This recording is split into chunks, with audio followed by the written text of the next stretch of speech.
A professional, his first career in any level, minors or majors, complete game. Boy, he really made it look easy. He just pounded the zone. Only 6 strikeouts, but he only needed 93 pitches. He allowed or made the Mariners put the ball in play. Got some great defense behind them. David Freese, Josh Harrison, you'll see here the inning-ending double play. But Garrett Cole was in the zone with all his pitches, all over the corners, stayed out of the heart of the plate, and really made it look easy. Pirates need a big start tonight from Garrett Cole. It's the first of 3 against the Atlanta Braves. It's the post-deadline push. The Pirates, the Braves coming your way from Atlanta, Georgia, coming up next.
Sports is brought to you by Allegheny Health Network, Health for All.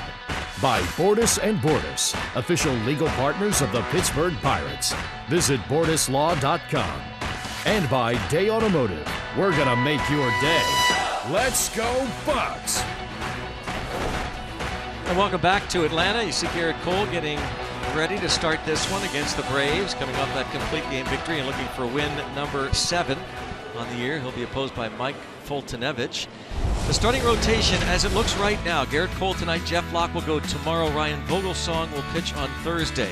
Then Jamison Tyone Friday against the Reds, with Ivan Nova making his Pirates debut on Saturday night, back to Cole on Sunday. That's how it looks now.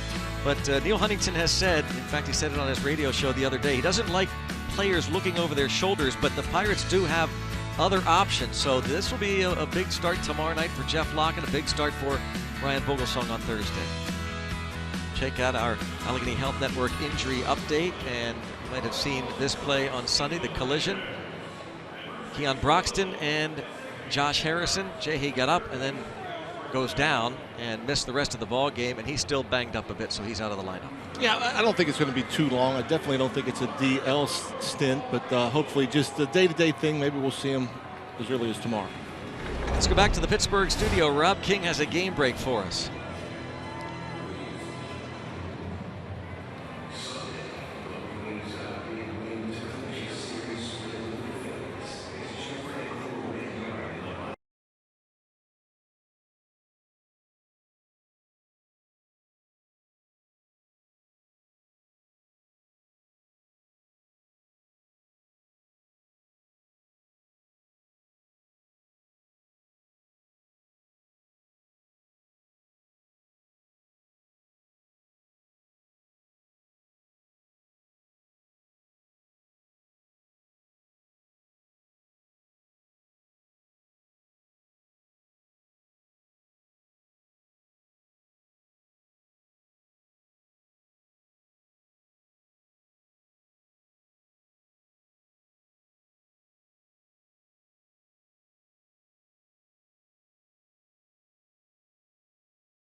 field.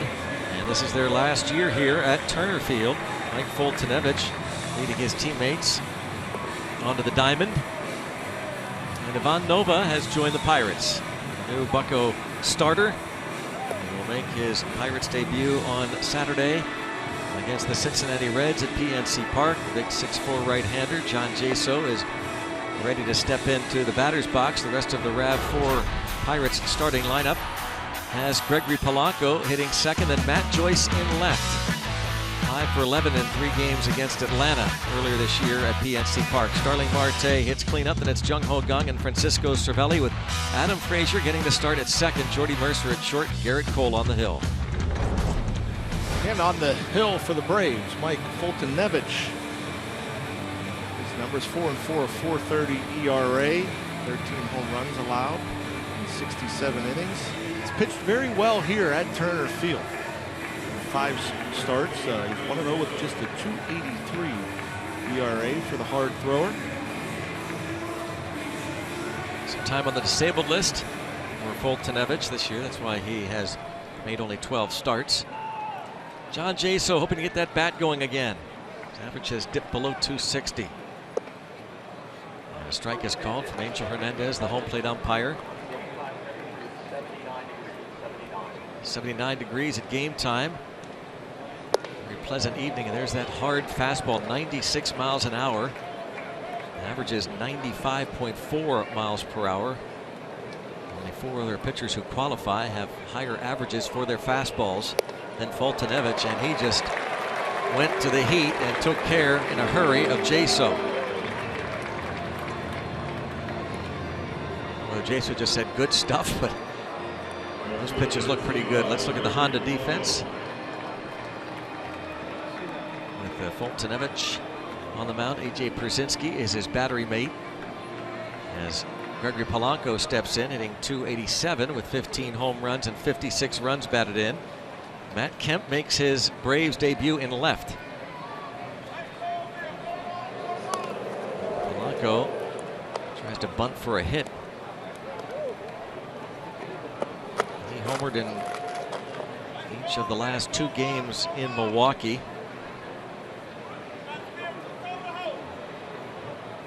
Homered on Sunday against Matt Garza. The Pirates fell to the Brewers 4-2 in a terribly disappointing 3-game series sweep at the hands of the Brewers. Just cannot.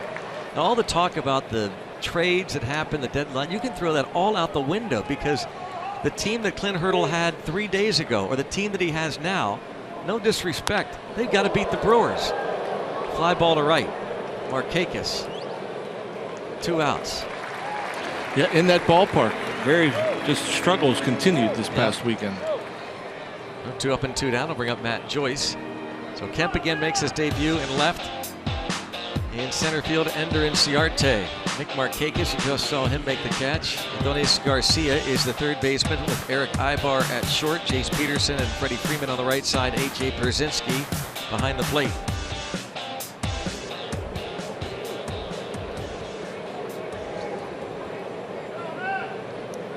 Andrew McCutchen is getting tonight off,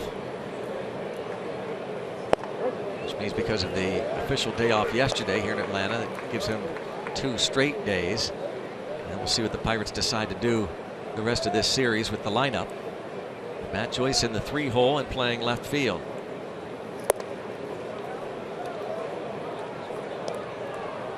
One ball and 1 strike, the count on Joyce. 2 outs and no one on.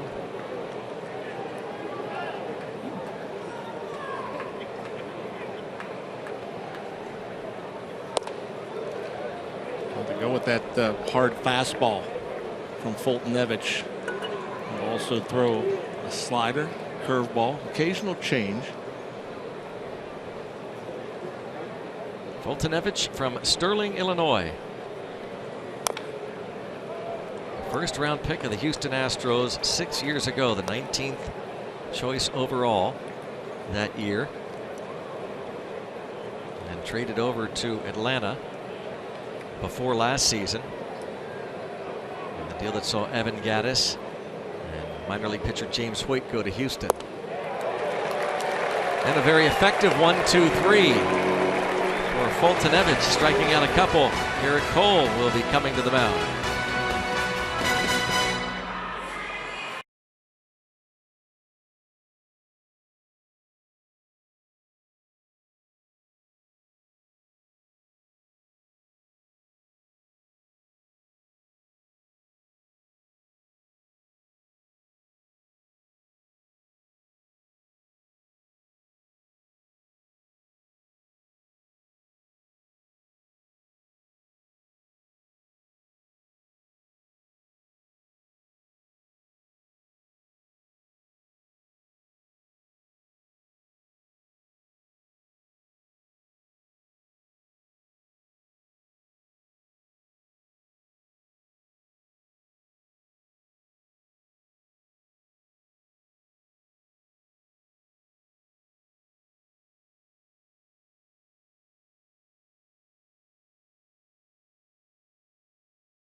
Pirate fans on hand here to see the Bucks take on the Braves for the final time in this ballpark. Check out the Braves starting lineup. Brian Snitker is the manager of this team. Jace Peterson, Eric Ibar, Freddie Freeman, 1-2-3 for him. Matt Kemp, last 7 games while playing for the Padres, hit .345. Nick Markakis will be followed by Adonis Garcia, Ender Inciarte, AJ Pierzynski, and Mike Fultonevich. Numbers for Garrett Cole. 16th start, 6-6 at .278 ERA. Just 3 home runs allowed in 87 1/3, 73 punch-outs.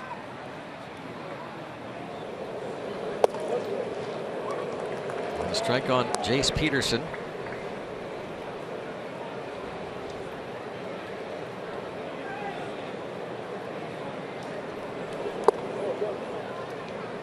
Garrett took a little off of that one. Another thing that was impressive about that last start, Greg, the complete game for Garrett Cole. He came out aggressive, aggressively as we've seen. Yeah, early on, he was throwing 96, 97 and attacking the hitters. He gave up 3 hits, 1 run, did not walk a batter, struck out 6. Here he falls behind Jace Peterson, 3-1.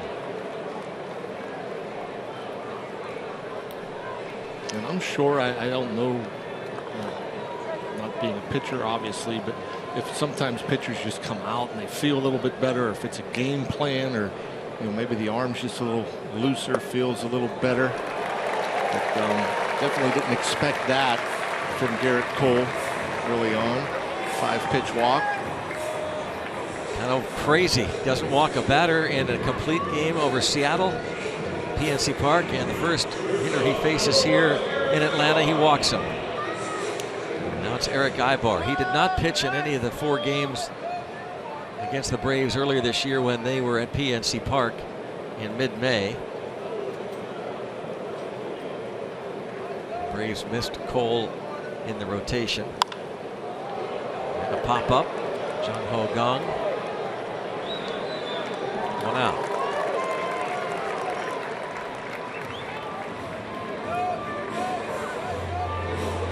Freddie Freeman will come to the plate.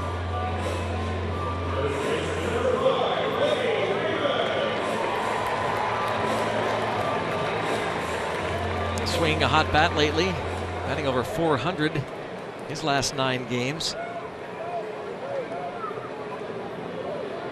And you wonder how much he'll benefit. I'm just going to say, he's got now a brand new, legit guy, right-handed hitter behind him, and Matt Kemp.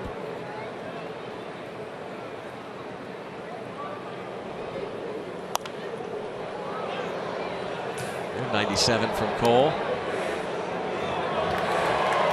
Kemp traded over from the Padres. former Dodger.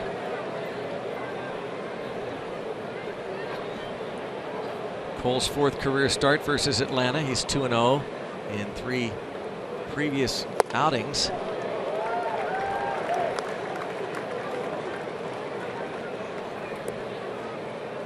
$18 home runs for Freeman and 42 runs knocked home.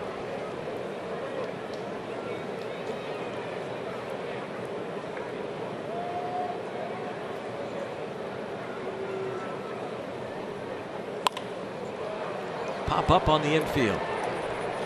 It's Mercer.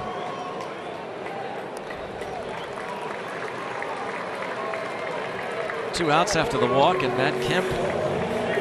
A sparse crowd, but enthusiastic response.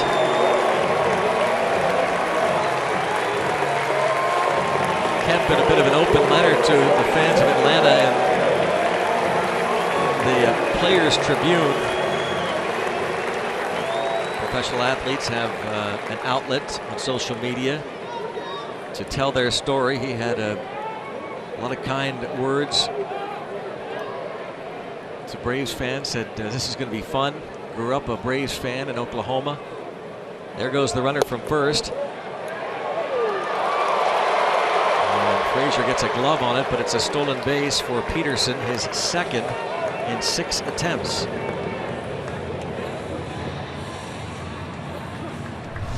For 2 outs and going on the first pitch. A pretty good jump. Not sure a perfect throw could have caught Jace Peterson. Ball just sailed on Cervelli a bit.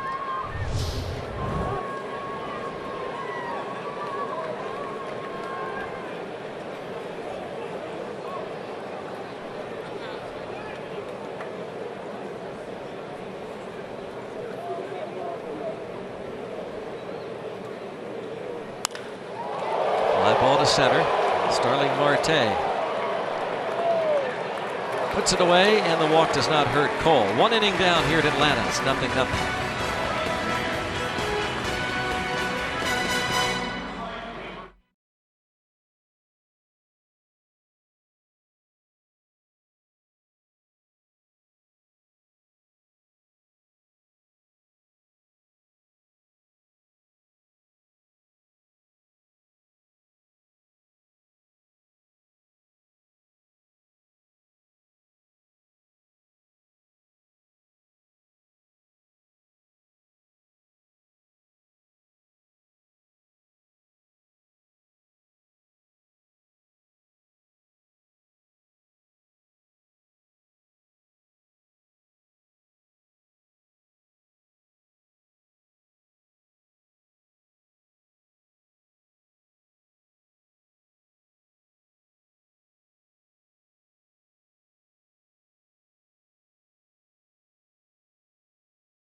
Rivers Casino tips to win. Well, for one, you hope that there will be a faulty Fulty. Fultonevich was faulty last time he faced the Pirates. Only lasted 3 innings, gave up 7 hits, 5 runs, only 1 strikeout. And already Kemp retired in the bottom of the first. But you have to be careful. This guy, say what you want. I mean, he's in the top 10 home runs, RBIs, a very dangerous bat in this Braves lineup. I didn't see how you spelled careful. Was that with a K? I should have paid closer attention. I didn't notice either. When you asked Becky to type that up for you, did you suggest? You know, I kind of gave it to Jason. Oh, today. It was on Jason. Okay. He was very helpful coming up with those tips.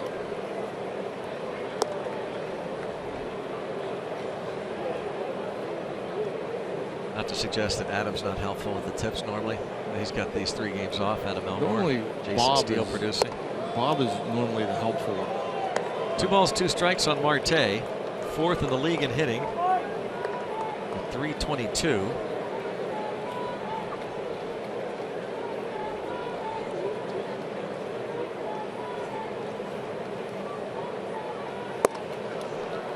Foltynewicz has walked only 16 unintentionally in 68 innings to go along with 60 strikeouts.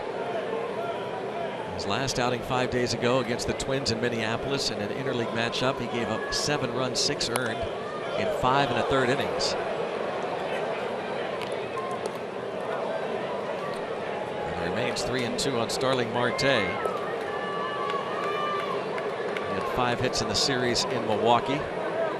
Foltynewicz, 6'4", 200 pounds. He's 24 years old.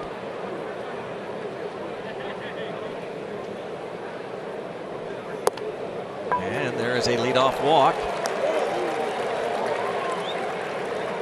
She has shown outstanding control numbers through his first dozen starts, and he walks a guy who does not earn a lot of free passes.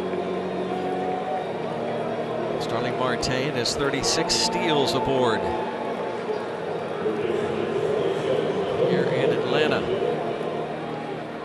Turner Field. They're going to be moving to a new ballpark next year, out of downtown. Jung-Ho Kang, another player that needs to get it going.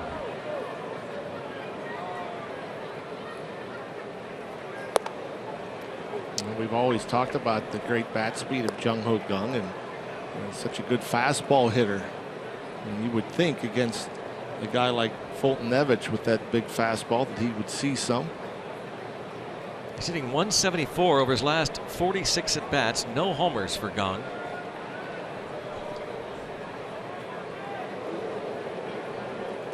His last home run was June the 24th. So he has been stuck on 11. Foltynewicz has given up 13 in his 12 starts on the year.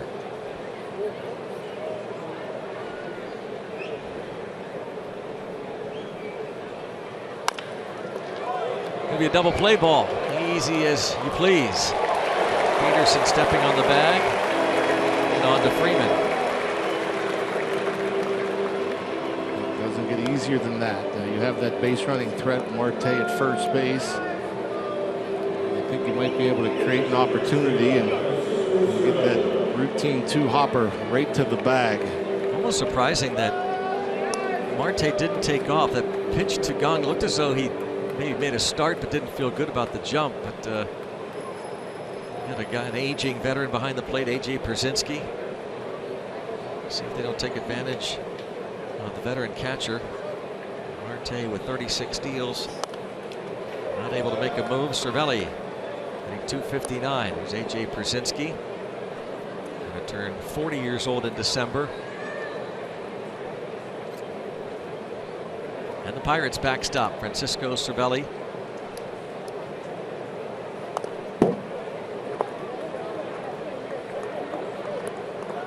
Hitting .292 in the last week plus.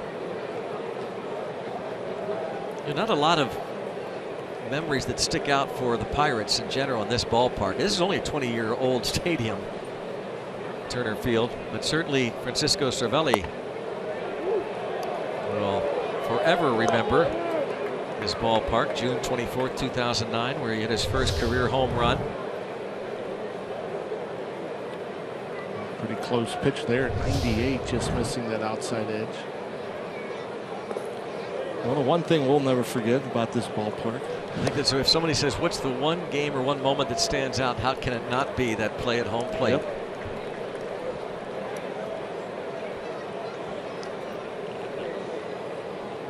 The safe call in 2011.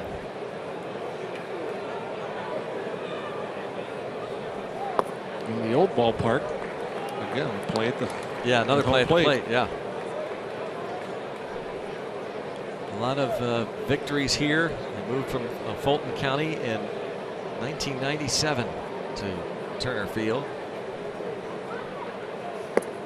And another free pass. Who could forget? 2011, the Pirates looked like they were turning the corner in terms of a franchise. And it looked as though this game was going to continue onto the 20th, but home plate umpire Jerry Meals calls the runner safe. Julio Lugo, Michael McHenry applying the tag. And the Pirates went ballistic, suffering a very, very difficult loss. And it was that play, along with a couple of others, including the Armando Galarraga non-perfect game. First base umpire in Detroit, Jim Joyce, calling the runner safe on what would have been the perfect game. Those two plays probably moved replay along more than any other two plays in recent memory. And now we have instant replay. Ball one on Adam Frazier. Josh Harrison not able to go tonight, so Frazier gets the start at second.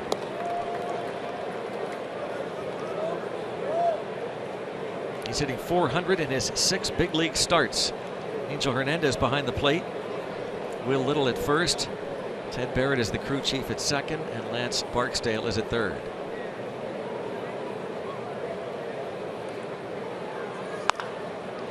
Freddie Freeman for out number 3. It's 0-0 through 1.5.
Here at Turner Field, remember, less than 2 years ago, September 23rd, 2014, with Tony Watson on the mound, the Pirates clinch another postseason berth, second consecutive year. Tony Watson got the save that night for Garrett Cole.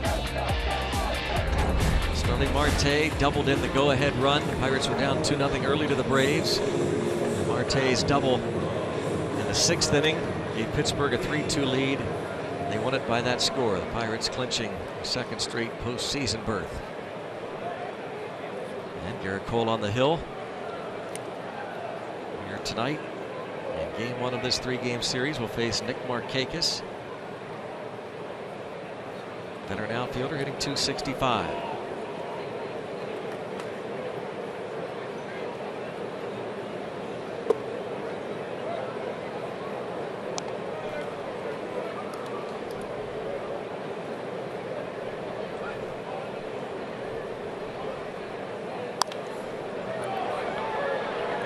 Going to be out of play, and it's 1 ball and 1 strike. The Braves, by record, have the worst team in Major League Baseball. They are 37-68. At times they have played decent ball. One of the worst starts ever. I mean, yeah, man, they struggle early, especially here at home. They are 16 and 38 here at Turner Field. Brian Snitker took over for Freddie Gonzalez in Pittsburgh. And a chase. Cole gets his first strikeout. Talk about bad record at home. First 54 home games for the Braves since 1966. This is the worst for a Braves team. Starting off here at home since the '66 season, when they moved from Milwaukee to Atlanta.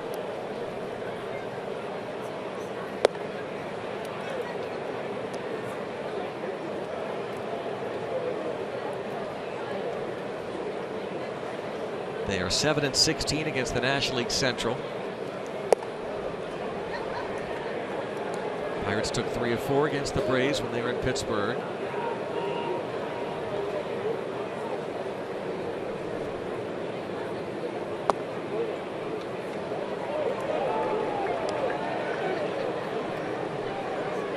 One and two.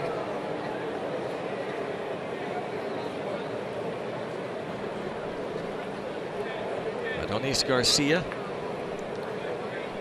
the third baseman.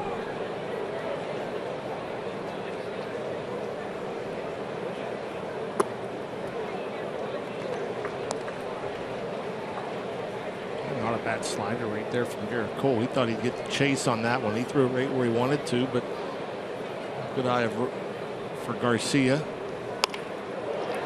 Soft liner, not a base hit.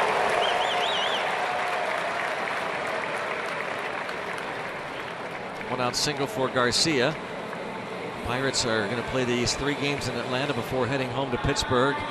Homestand against the Reds begins Friday night, and it's Stand Up to Cancer night and a free t-shirt. The first 20,000 fans Stand Up to Cancer t-shirt presented by Allegheny Health Network. Get your tickets at pirates.com/free shirt Friday.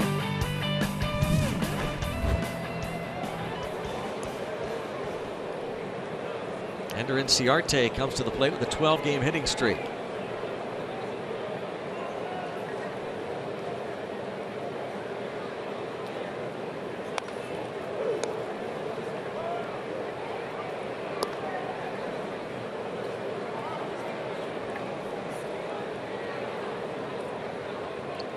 He's hit safely in 18 of his last 19 games, batting at a .324 clip over that stretch.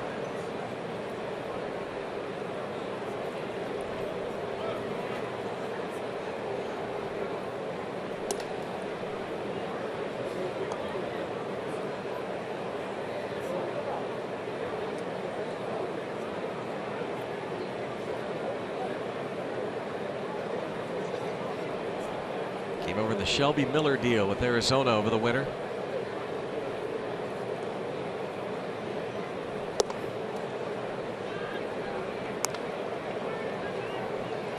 Braves with 6 lefties in the lineup. The lefties have had more success against Garrett Cole than right-handed batters. Lefties hitting .289 against Garrett, .231 for the righties.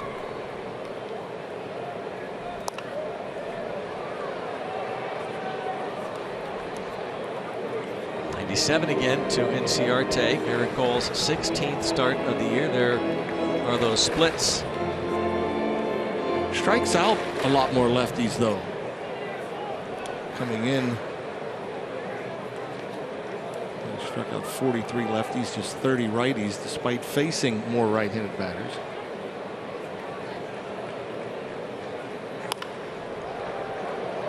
.98. Inciarte slapping that foul.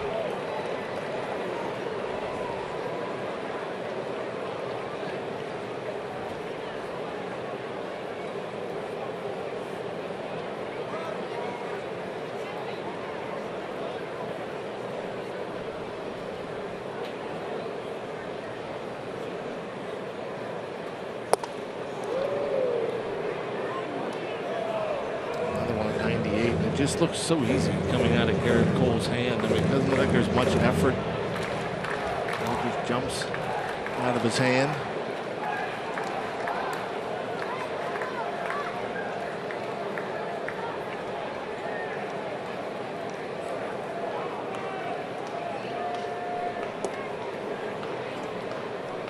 Garcia has a couple of steals in 3 tries. Ender Inciarte, though, is hitting just .250. Tell you about the 12-game hitting streak and historically tough against right-handed pitching.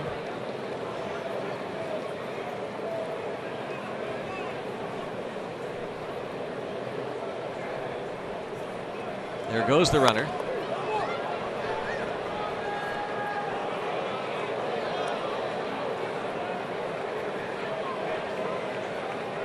One stolen base against Cole and Cervelli already in this ball game. We check out Garcia taking off.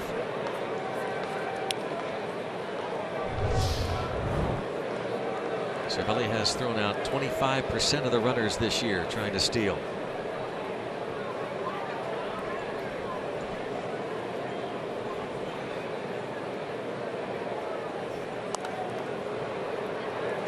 Another foul.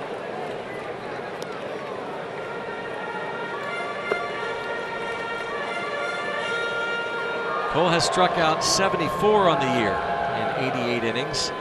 Strikeouts total down this season. Well, maybe that's intentional. Trying to get more quick outs. Runner goes again, and another foul.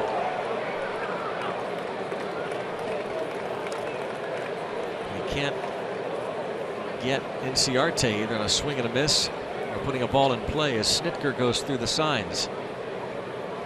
Back-to-back sliders from Cole to Inciarte. I think he was trying to bust it in, kind of like a back foot slider, try to get it chase. And both were left on the outer third of the plate.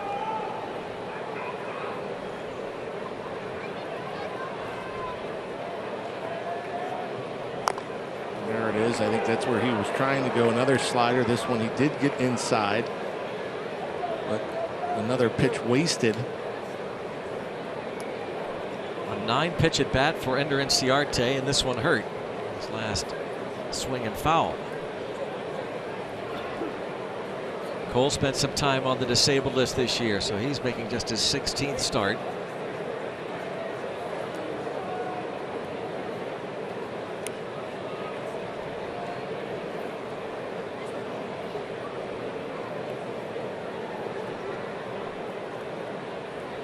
The 10th pitch coming up.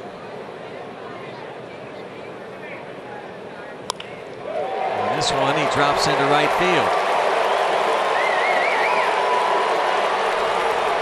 A double for Inciarte, a 13-game hitting streak and runners in scoring position.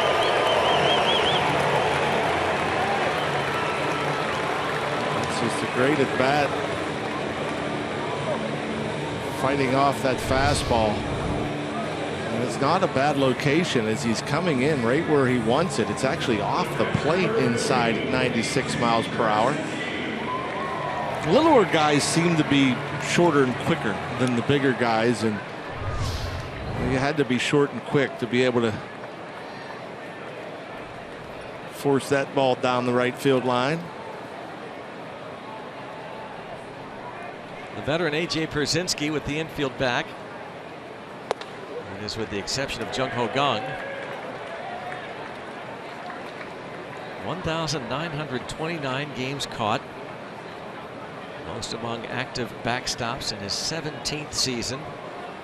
Batting .213. He'll turn 40 years old in December. Not looking good the first 2 pitches from Cole. Set up nicely with the high fastball. Then he speeds up the bat. As you get older, the bat speed slows down, and so pretty good 1-2 combination there. The high fastball called for a strikeout. Pierzynski to speed up the bat and swing over the slider in the dirt.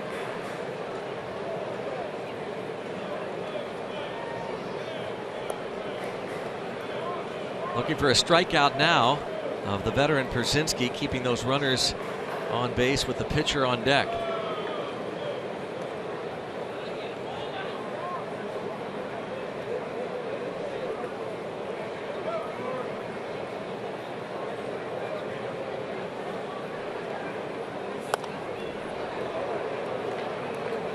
He's able to waste that 98-mile-per-hour fastball. And I actually think that Cervelli wanted that pitch off the plate, just a show-me pitch, just to show the velocity once more to set up a breaking ball. Then ended up coming back and borderline strike.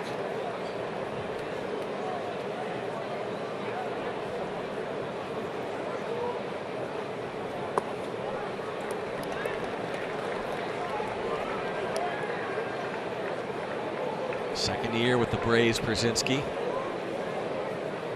Looks like Cervelli wants to talk things over with Cole. It was one of the rare times too that last pitch was in the dirt, but Angel Hernandez, the home plate umpire, didn't ask to see the ball. Like Cervelli kind of hesitated, waiting to exchange balls, and he ended up throwing it back to Garrett Cole. It's the third never base see that. And the third base umpire, Lance Barksdale, yelled for them to change the ball. I mean, it's automatic. Yeah, you just cannot use a ball that hits the dirt anymore. There's Lance Barksdale. 1 ball, 2 strikes. 99 from Cole. Pierzynski came to the big leagues with the Minnesota Twins. Was a 3rd-round pick of the Twins and then was traded to the Giants in a deal for Francisco Liriano, November of 2003.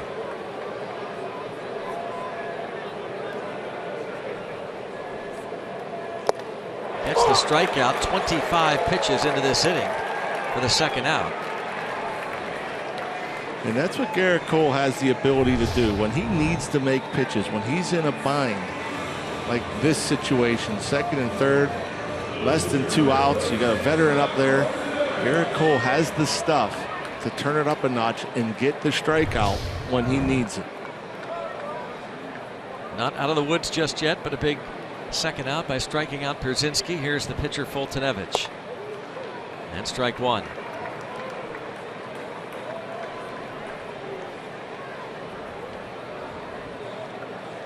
Two for 14 at the plate. And he will get out of it.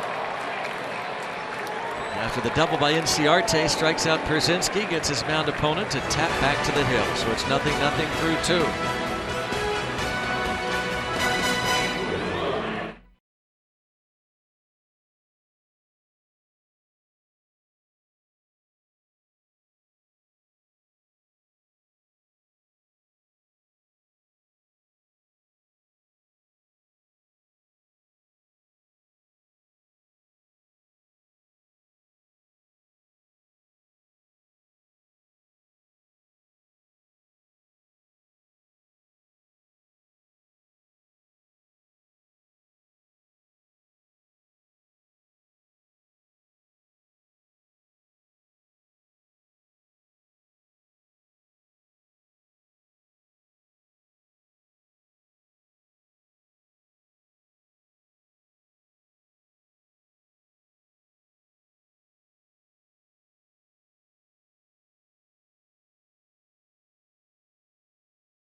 Field in a scoreless ballgame between the Bucks and the Braves. I'm Robbie and Mikowski. Tyler Glasnow is our guest tonight. On Twitter Tuesday, he was asked by Dan O'Brien, what coach or teammate helped you progress the most as a player throughout the Pirates organization? There are so many people in the organization that have helped me. Scott Mitchell, our coordinator, always helped me out because he's seen me for so long. Justin Message, AA pitching coach. We had JJ Malloy, pitching coach. Stan Kyles, AAA pitching coach. Honestly, Tom Prince. So I have so many people I can name right now. There's just a ton of coaches that I've learned so much each year, and I can I can take so much away from them. And I mean, those are some guys I can just always call and just say what's up, and they can tell me how everything's going. You know what's pretty impressive about this guy, Greg and John? I'm sure you guys know this as well, but he doesn't sound like a guy who's been in the big leagues for less than a month. He sounds like a savvy veteran, rattling off all the names of the guys that helped him get here, and I'm sure those guys are quite proud as well to see Tyler make the progress he has, and hopefully he has a very long and successful career wearing the Pirates P. And Robbie, hoping he comes off the disabled list before too long. Sounds like he's going to be fine, just going to get built back up. His first big league outing out of the way. Of course, he's talking to Ryan Vogelsong, who will make his return. Incredibly enough, who would have thought that even possible? We saw him hit in the eye at PNC Park against the Colorado Rockies. Multiple fractures to the left side of his face, and Vogie will make the start on Thursday here in Atlanta.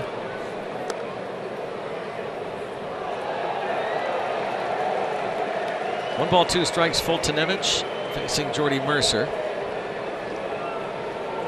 Yeah, I'm sure that's going to be a lot of fun for Ryan Vogelsong. I'm sure a bit emotional as well. Reel it. Fastball in on Mercer. Fights that off. I'm surprised. I don't know how he was able to get a piece of that pitch as it was riding in on his hands. But Vogelsong, I mean, pretty amazing. I mean, I'm sure a lot of people had said, after that happened, that was a career-ending thing. Such a frightening scene. He's at the plate and he's hit on the eye. And you can imagine how frightened he was at the time. Really deep right toward the corner, and just enough room for Markakis to make the catch.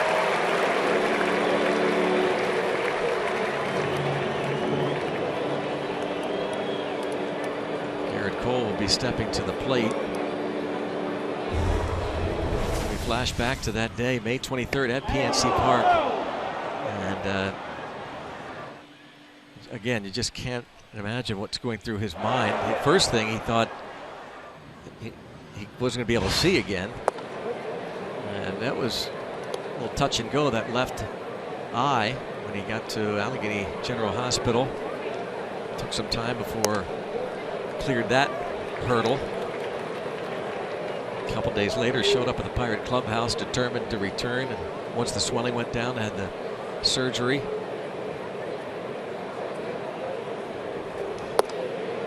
One and two on Cole. Hitting will have to be a scary thing for him. Getting back in the batter's box, I think, especially. He did it in the minors, but it's going to be a little different this Thursday night. Even got a hit in the minor leagues. 2 outs. I think, especially if there's a bunt situation, I think that's always a little uneasy for most pitchers that aren't used to swinging a bat. You almost wonder because of that if Clint Hurdle doesn't even think about putting it on. Something he might have to think about. What he does when Vogelsong gets into the batter's box. But it will be interesting to see Thursday night. John Jaso struck out on 3 pitches in the first.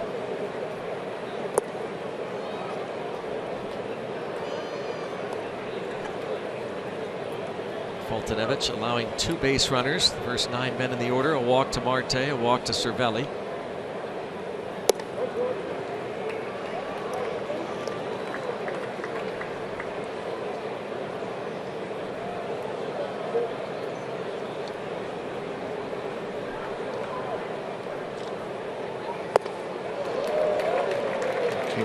Jaso with fastballs in that first at bat.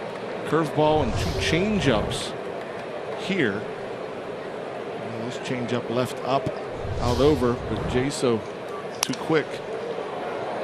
Pop up and Garcia. And a 1-2-3 top of the 3rd inning. Mike Fultonevich, it is 0-0 after 2.5.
Electric Cablevision viewers in the Hazleton area, thanks for watching and rooting on your Pittsburgh Pirates. All of us at Root Sports and the Pirates appreciate your support.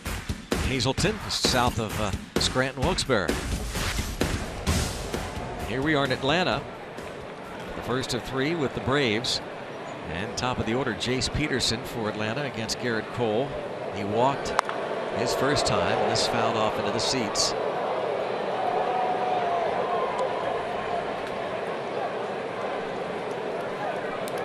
Peterson, Ibar, Freeman for the Braves.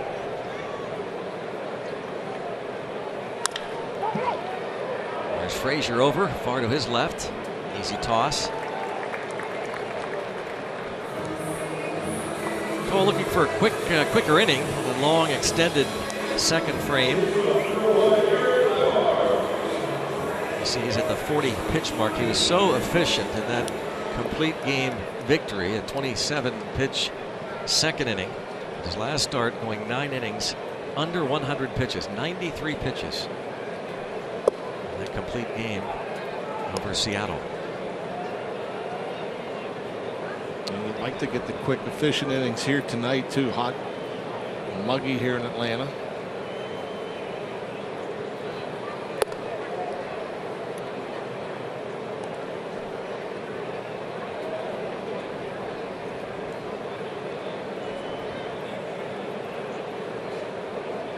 One ball, one strike on another left-handed hitter.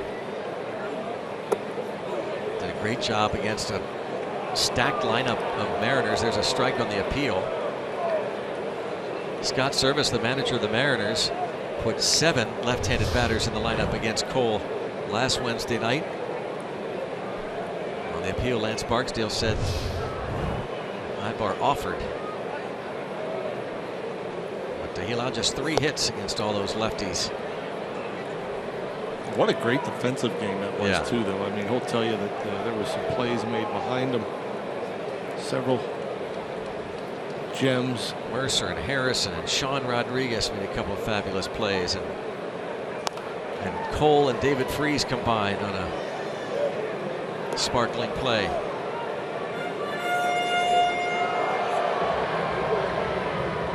John Hogan also started that game and made a fine defensive play.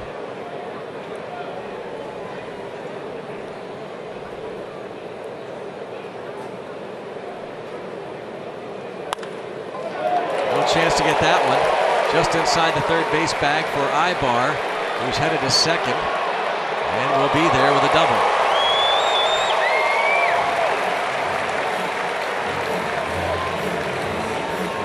And Joyce over. 2 strikes, you just shorten up. He gets a fastball up and off the plate. I mean, that's well off the plate. And able to get on top of it, down the line, and going hard. Very first step out of the batter's box. And he was thinking double as soon as he made contact.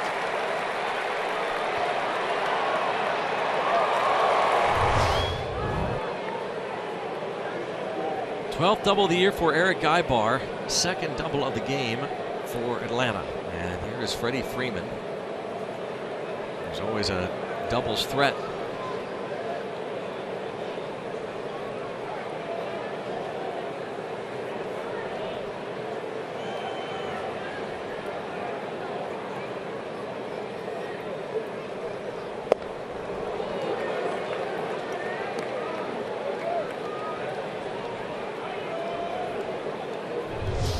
Big cut there from Freeman. I'm thinking he was looking fastball, got the slider. But even the slider at 89 looked like it was past him.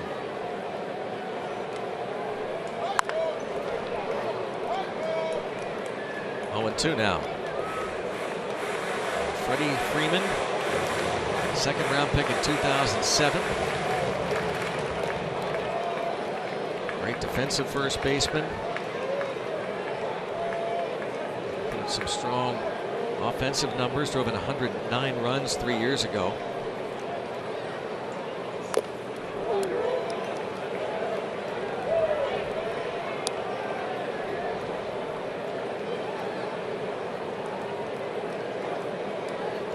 Second in Rookie of the Year voting in 2011 to teammate Craig Kimbrell. Freeman signed a new 8-year contract through the 2021 season and February of 2014 season. So they have locked him up. And down on strikes as Cole again goes upstairs with that high heat. Much like he did with Perzinski in the second. He tried to go up there with his first 0-2 pitch, but he got too much plate that time. Able to get it up around the letters. Freeman under that by about 6 inches. Well, here's one of John's tips to win. Careful with Kemp. Kemp flied out with a runner at second in the first.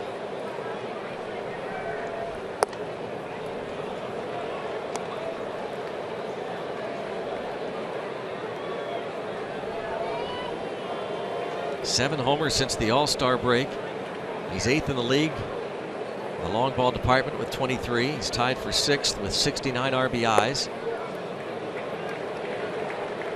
2-0. They are being very careful. So the veteran Matt Kemp. Hector Olivera, the Cuban defector outfielder, was sent to San Diego in the deal, and the Padres promptly designated him for assignment just as he was being reinstated after the domestic violence suspension. 2-hopper to the shortstop Mercer. And Garrett Cole able to put up another 0. Chipper Jones is here. Through 3 innings, it is 0-0.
Time for the Toyota RAV 4th inning. The all-wheel drive RAV Hybrid has performance that will make you rethink hybrid. Let's go Bucks!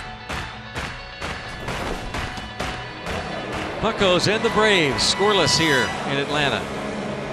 On to the 4th inning, and Garrett Cole stranding some runners in scoring position.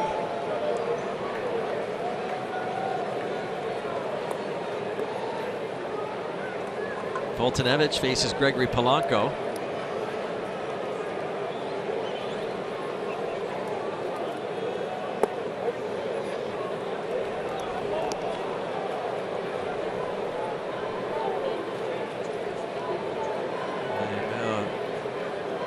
Time called something out in the outfield, perhaps. Yep.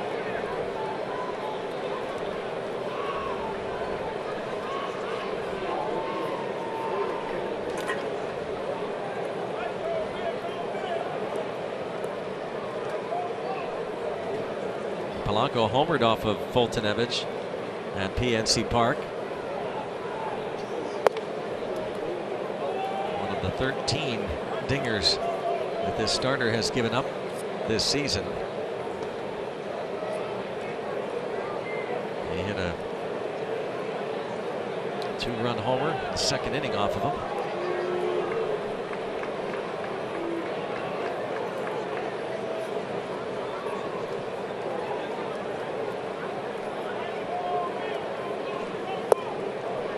Good change up there. Got ahead with a little get me over curveball. Good change up, good location.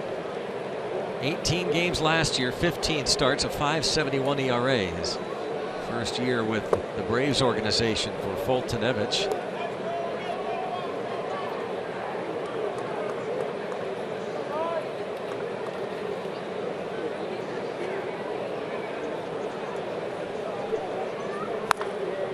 A fly ball to right. One down. Let's go back to the studio. Rob King with a game break.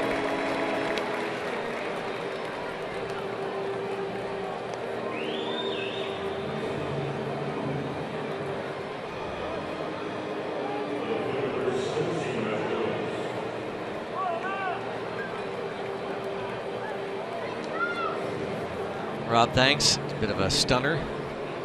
San Francisco Giants lead the National League West by 2 games over the Dodgers. Cubs are 8 up on the Cardinals, 11 in front of Pittsburgh. And in the East, Washington has a 5-game lead on the Marlins with the Mets 7.5 back. And it's the Phillies and Braves. Did you see the Lego thing that they did for Bumgarner? Did not. They had it out on the field at AT ballpark last week. It was amazing. It looked just like them. Really? Yeah. It's great. Made out of Legos.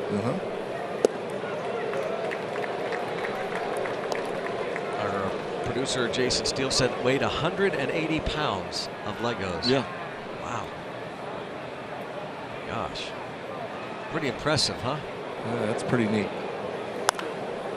Popped up. Where did that come back? Room. It sure did. Looked like that was headed toward the seats, but Garcia hung with it, and Joyce fouls out. I know in spring training down in Florida, there's like a Lego Land. Yeah. Have you ever been? No. You? Me neither. No. We got to do that. We should schedule that. If we have an off day. Bob Walk and Joe Block on the radio side. John Kramer directing things as the engineer back there.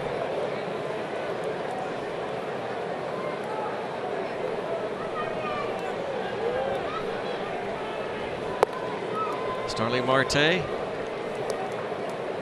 takes ball 1. He walked in the second.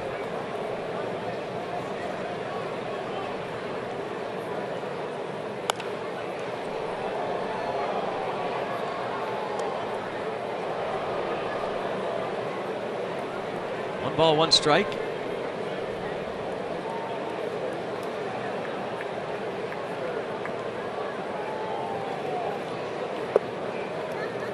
Two and one on Marte. Foltynewicz had a 1-2-3 first, retired the side in order in the third, and has retired the first 2 here in the fourth, and the Bucks look for their first hit.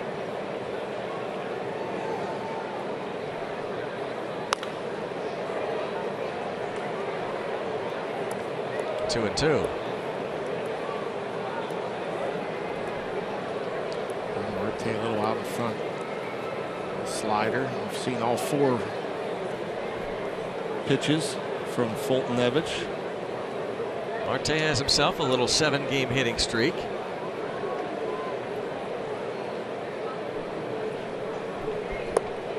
Foltynewicz gets him. His 3rd strikeout. He has set down 7 straight. 0-0 into the bottom of the 4th.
10-7 at Atlanta's Fulton County Stadium. Bob Robertson homers twice, drives in 6. John Jeter homers and drives in the other 4. Doc Ellis gets the win 10-7, August 2nd, 1970. That year the Pirates went on to win 89 games. It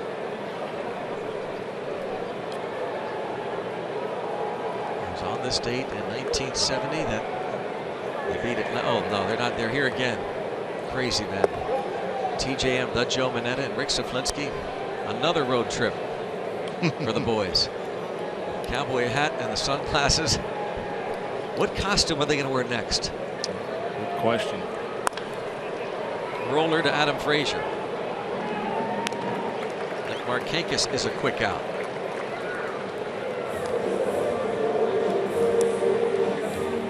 One up and one down.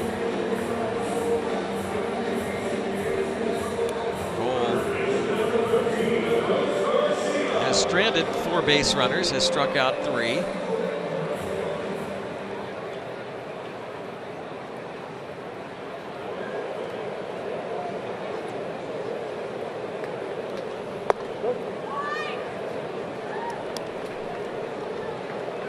Adonis Garcia singled with 1 out in the 2nd.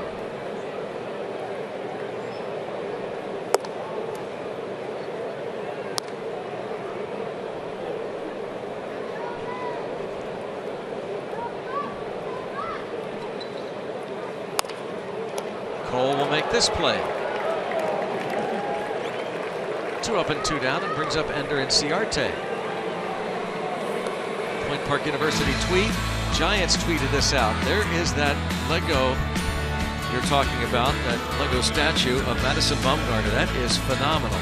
It's incredible. That is unreal. Well, it isn't real, I know, but it looks real. Wow.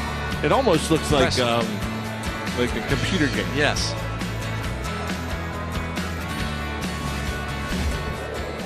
Hologram? Yeah. Yeah. Kind of like, but in 3D. Ender and Ciarte. A 10-pitch at bat in the 2nd and doubled to right.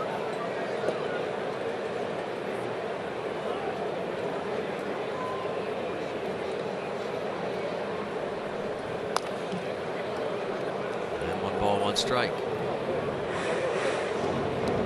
Good time for Garrett Cole's first 3 up, 3 down inning.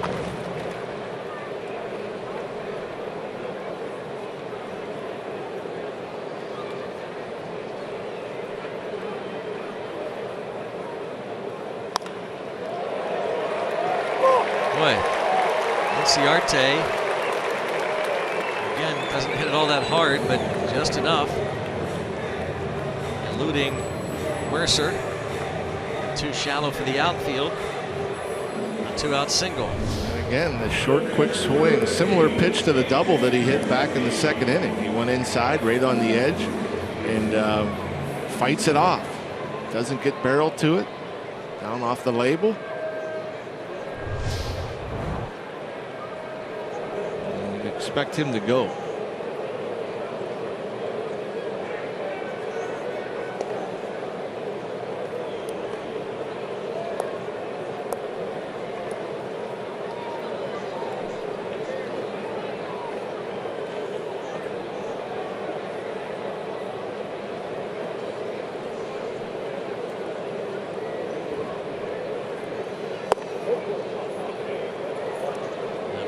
Did not agree with that call. Says unbelievable.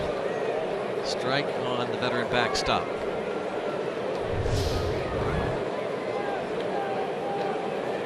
Oh yeah. Brzezinski is right. Pirates get a call. Garrett Cole's tough enough to hit. It's funny, we showed Chipper Jones. Chipper Jones he was very outspoken as far as how he feels about tonight's home plate umpire. Not a big fan. No, he used to. Yeah, they used to have their battles, didn't they?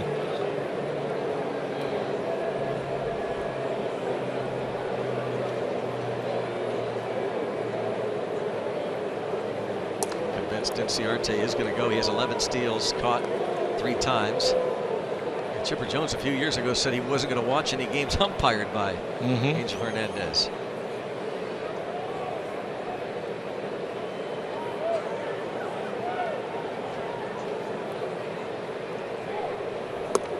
off of Cervelli's mitt. Could be a pass ball.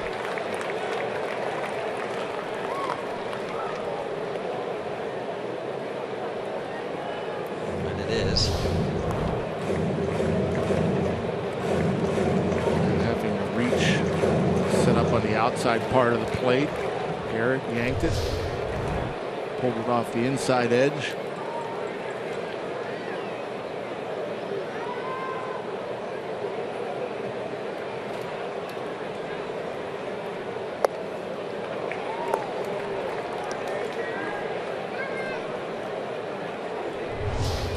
This was a slider that he misses with way upstairs, and another late swing, even against the Garrett Cole slider.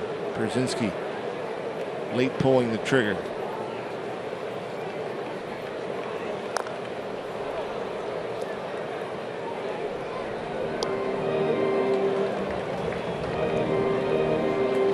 One home run, 21 runs batted in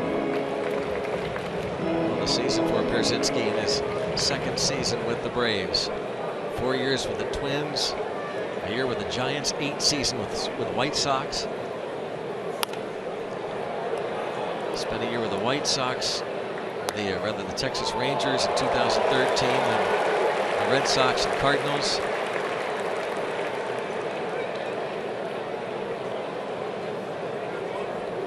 .187 career homers, 5th most in Major League history among left-handed hitters that are catchers. Yogi Berra, Brian McCann, Bill Dickey, and Darrell Porter.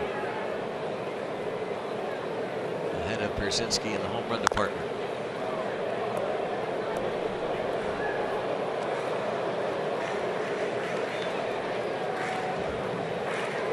This guy who's had his share of battles behind the plate. Umpires, opposing players, sometimes teammates. Fiery guy.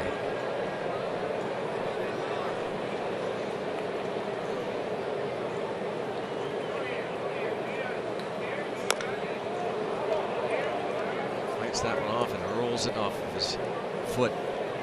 Stays 1-2. Looked as though Cole was going to have a quicker inning, but Ciarte, a little flare in the left. After he got 2 quick outs, Markakis and Garcia putting the ball on the ground. Ciarte's base hit. Moving to second on the pass ball charge to Cervelli. Now Pierzynski.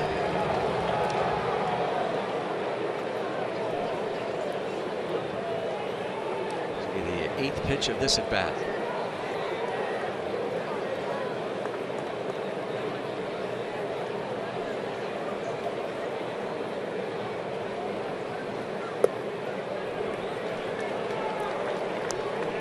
Two and two.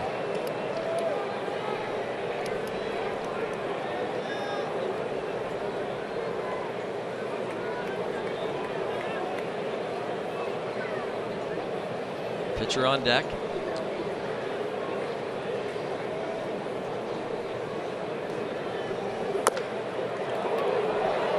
Frazier comes in and kicks it. And this will cost the Pirates a run, and Pierzynski winds up at second.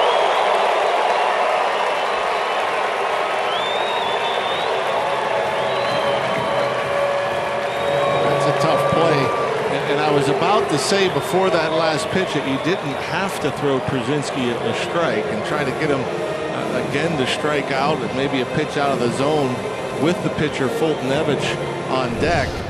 And Garrett Cole throws a pitch down in the zone. It's just chopped. It looked like maybe off the plate. It would have been a very difficult play as high as that ball originally bounced. And after it goes off of Frazier, and Ciarte able to score easily.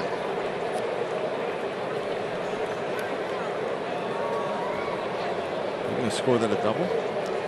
I'm not sure what they, double for now.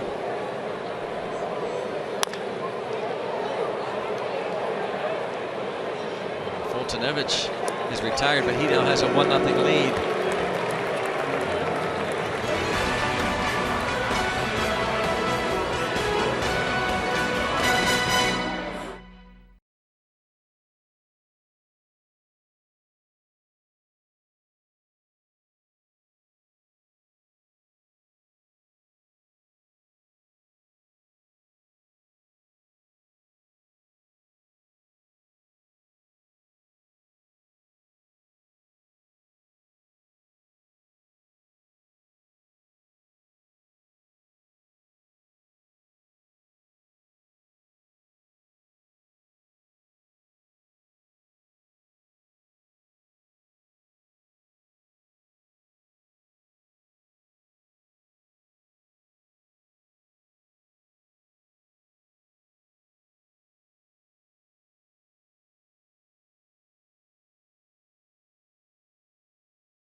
Braves get that little hit, the flare from Inciarte.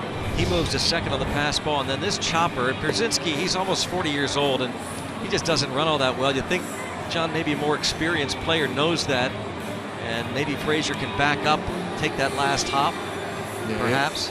You always hear about the speed of the game, and knowing how much time you have or don't have when you're playing, especially in the infield. And yeah, it's really hard to say. I think Frazier thought it was best to come get it, and that was his only chance of getting Pierzynski. But Frazier gives himself a little room, gives himself a couple of different things. I mean, even if he sits back and he doesn't throw Pierzynski out, you still have the pitcher. You still have the pitcher. Yeah. But then again, as he's coming after the ball, he's not expecting it to bounce in the left field after it hits off him. But yeah, I think that would have been the safer play, to kind of sit back with the lack of speed. Well, down a run, and here's Jung Ho Gung. Strike one. Frazier in the hole, Cervelli on deck. Trying to figure out Fultonevich.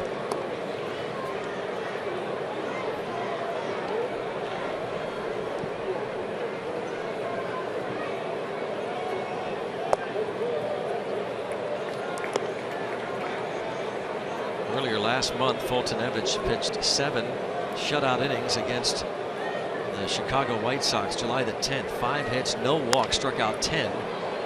Jung Ho Gung is the first out.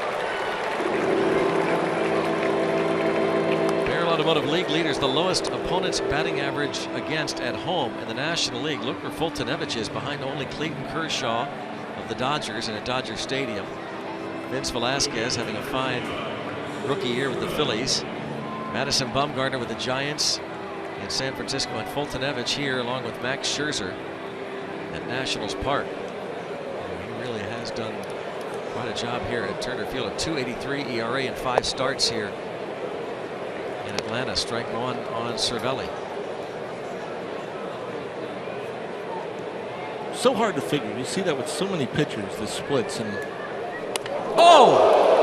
Cervelli is hit on the helmet.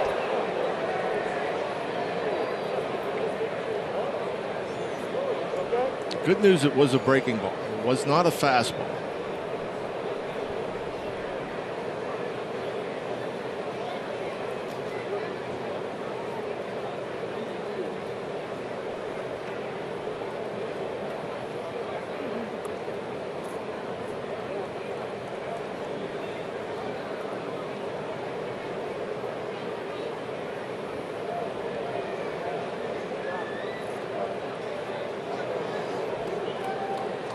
Doesn't make it any less scary.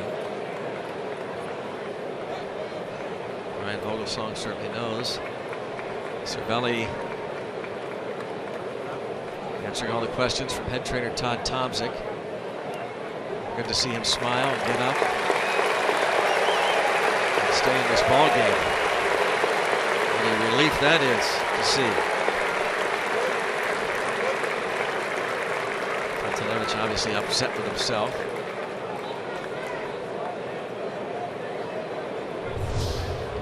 Yeah, I think he just tried to throw a curveball here, and fortunately, it looked like it hit the helmet.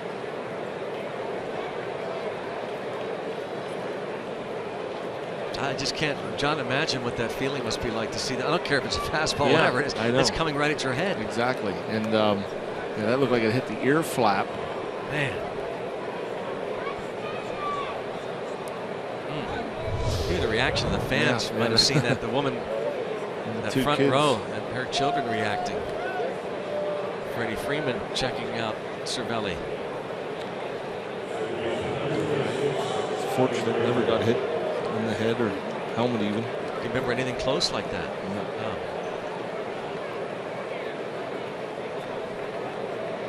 Nick Leiva is actually saying, hold on a minute. And even Freddie Freeman, they're not so sure. The more they talk to him, the more they think.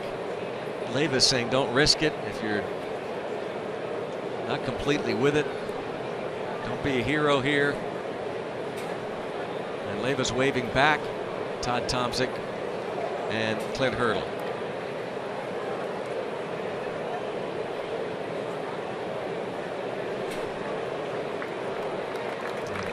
Cervelli's going to take himself out of the game.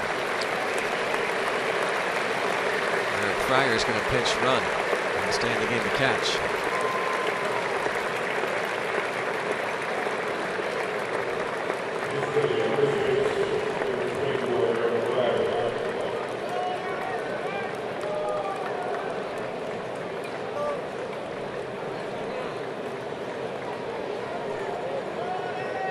That was interesting because Cervelli seemed fine. Obviously, you see the reaction. Certainly, Todd Tomczyk went through all the questions. Foltynewicz said, "My bad," apologizing. But it looked as though it was Freddie Freeman who was asking him questions. And that brought in Nick Leyva into the mix. No problem, says Cervelli. You know, who knows? He may have gotten down there and started getting a little dizzy, maybe a little lightheaded. Now it is Adam Frazier. Well, there's a veteran baseball man there, Nick Leyva, former big league manager and longtime third and first base coaches for a number of teams, including the Pirates.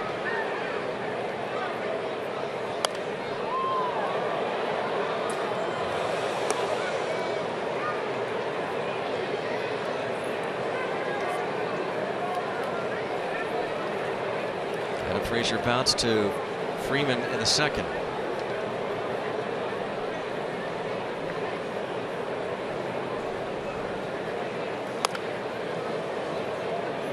Just foul.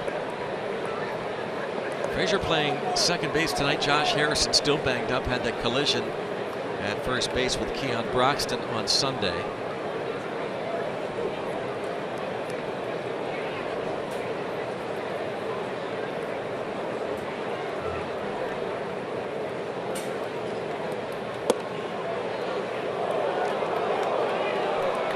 Pitch. 1-2. Looked like it was over the plate, maybe up. Not up. Pirates get a call. Yeah, right on the edge. I think it helped that Brzezinski was set up on the outside part of the plate.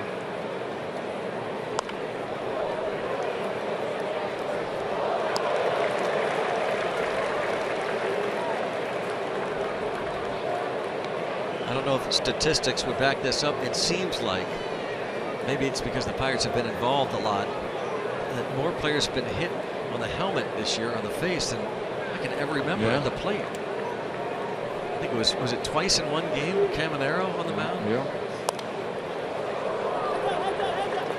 And Frazier making Foltynewicz work, wasting several two-strike pitches.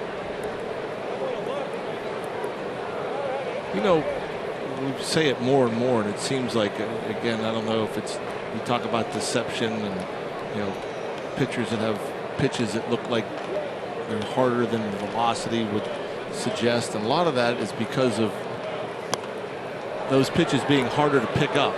And I know there are guys that have like deceptive velocity. When you're in the batter's box, it seems like it gets on you quicker because you're not picking it up. And that sometimes causes guys to not be able to get out of the way of pitches. You don't pick it up until too late, and you can't react quick enough when it's thrown at you. Frazier doing a heck of a job this at bat.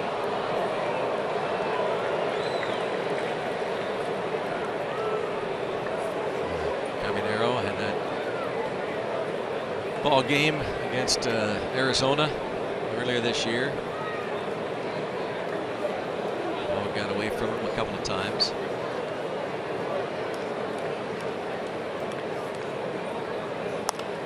Another foul.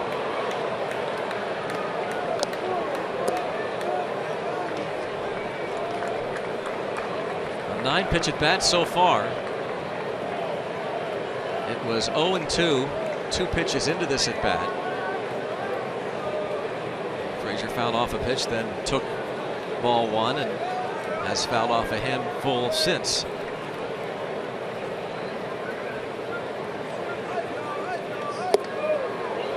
Two and 2. And Adam Frazier in his young major league career, we've seen this so often. His approach doesn't seem to change a whole lot. Look at all those pitches. Pitch number 11. Yeah, this is going to get out of play. Stay 2-2.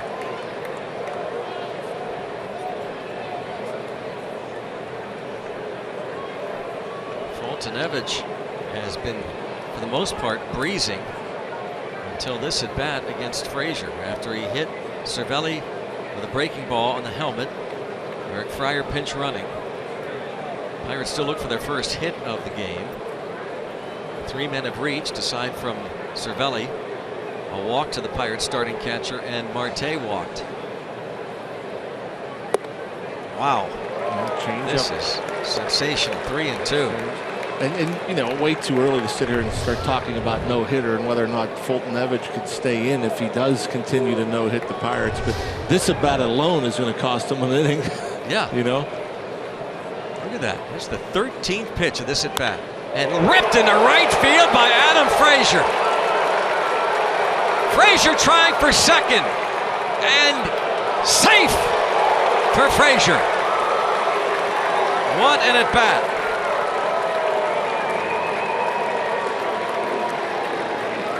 Grinding and just wasting and looking for a pitch that he can handle and fouling off everything else. And he gets into the full count. Fultonevich comes right at him. Fastball right down the middle at 93. And Frazier tattoos it.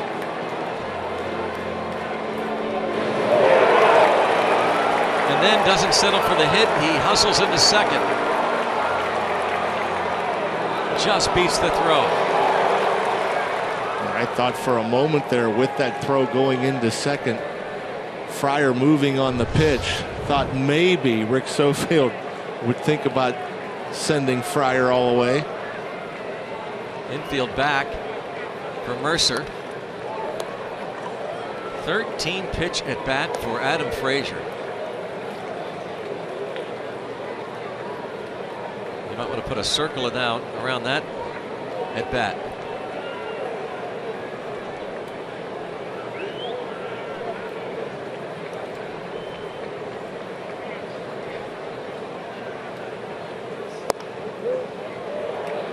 Oh, 2 on Mercer.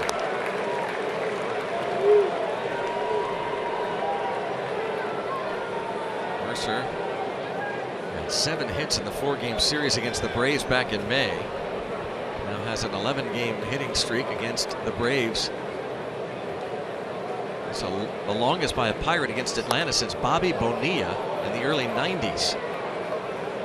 And the longest hitting streak ever against the Braves, I'm sorry, going back to 1980. Going back to 1980, the longest hitting streak by a Pirate against the Braves. Dave Parker had a 13-gamer from 1981 through 1983. Bobby Bonilla, 12-game hitting streak against Atlanta, 1990 into 91, and now Mercer going back to the 2014 season with an 11-game hitting streak against the Braves. Chopper, and Fryer will score. Mercer gets the game-tying RBI. Frazier hustles into third.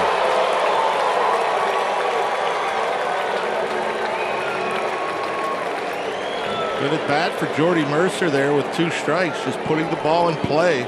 You have the infield back. That's all you want to do. Shorten up, try to hit the ball on the ground.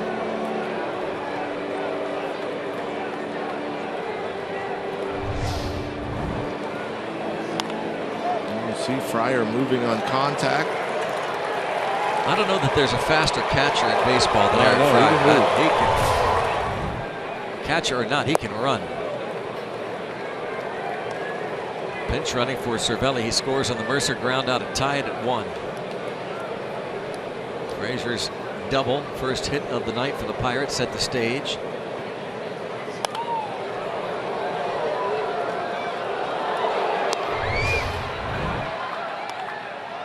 Watch Fryer break, and Frazier on to third. As Ibar takes the throw from Freeman.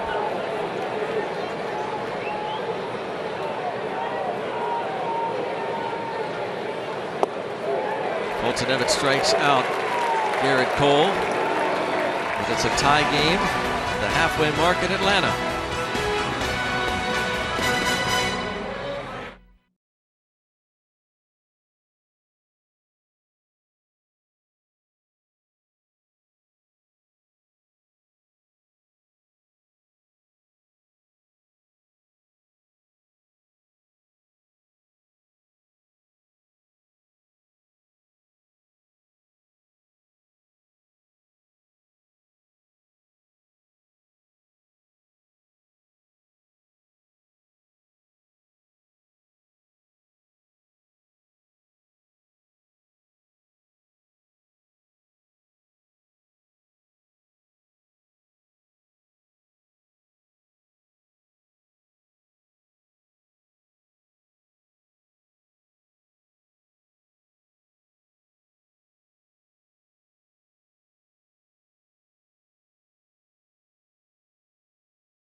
Pirates Baseball on Root Sports is brought to you by the Chevy Colorado and your Western PA Chevy dealers.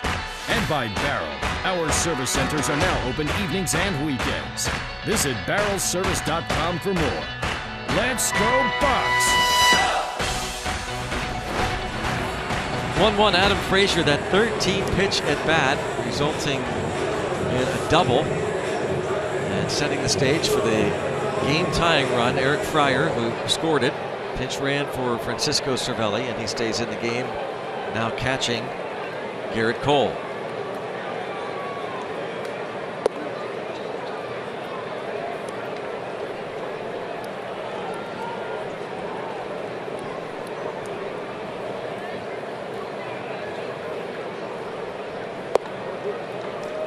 And he falls behind Chase Peterson 2-0. Walked him in the first.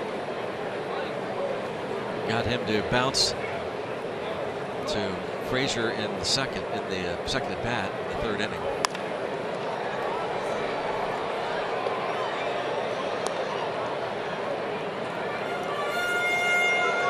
Five homers, 17 runs batted in. Cole has given up 3 home runs in his 15 starts.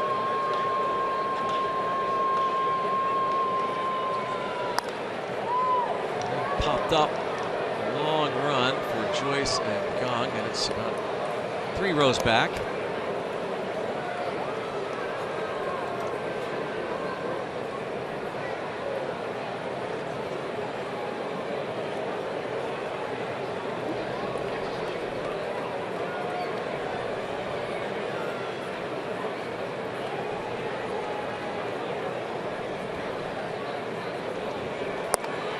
Three and two.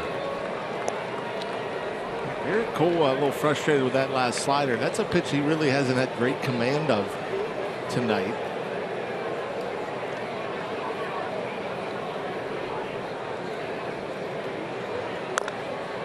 There he threw one, tried to finish it down and in.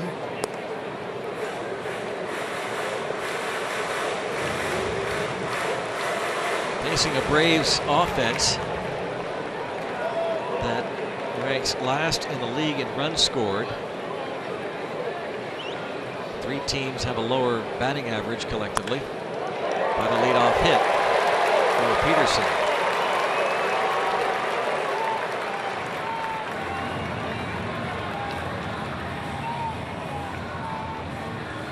All Sunday matinee games at Kids Days at PNC Park. Come down to the North Shore when all kids 14 and under get a kids-friendly Pirates item. Get to the #1 Cochran Family Fun Zone on Federal Street before the game, after the game.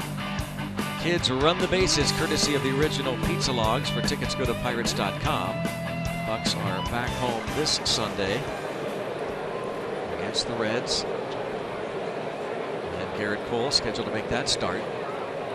And with the leadoff hit, concern about Peterson, who swiped second in the first inning.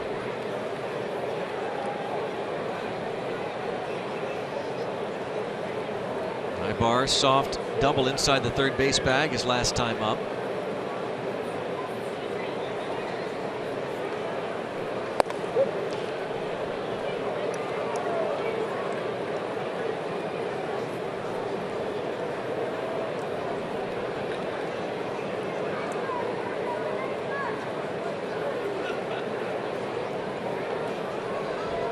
About the Braves, the offense last in runs scored, 12th in hitting, but only the Giants have struck out fewer times than the Atlanta Braves. So they usually get the bat on the ball. And that's with Freeman, who has a ton of strikeouts. Yeah. Freeman actually is tied for 4th in the National League, having struck out 115 times. The hitting coach is Kevin Seitzer.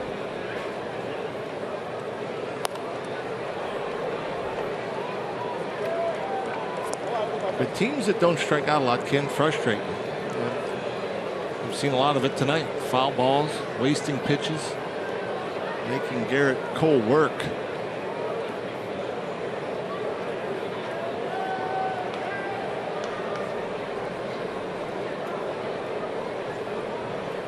Runner goes. Another foul. 98 miles per hour to the switch hitting Eric Ibar.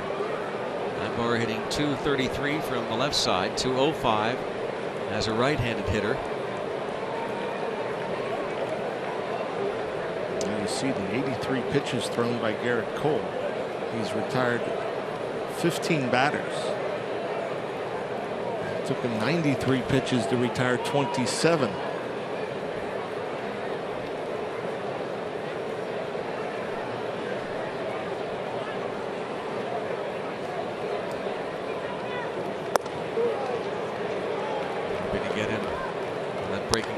He's able to hold up. Ibar, the long-time Angel, traded over in the winter for Andrelton Simmons.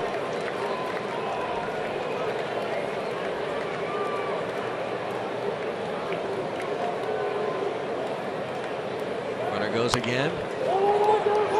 Cole has just the one play to first. Peterson at second.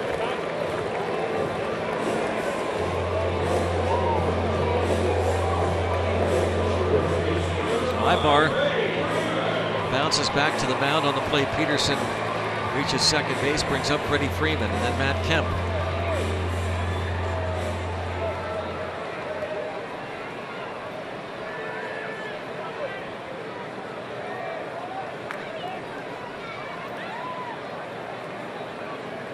Freeman popped to short with Peterson at second in the first inning.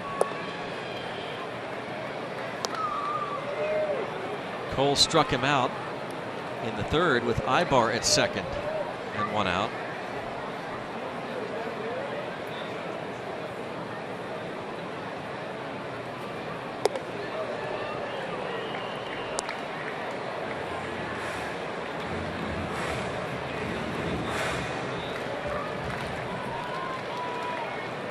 Kemp getting ready for his third at bat as a Brave.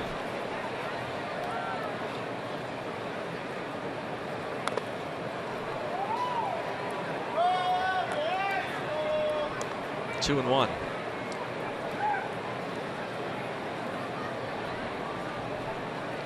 When they made the move of Brian Snitker replacing Freddie Gonzalez, they brought Terry Pendleton in from the bases.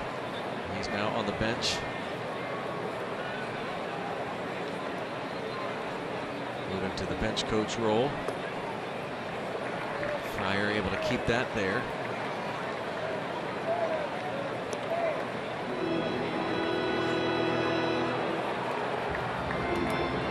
3-1. First of 3 in Atlanta. Pirates won 3 of 4 against the Braves in Pittsburgh in May.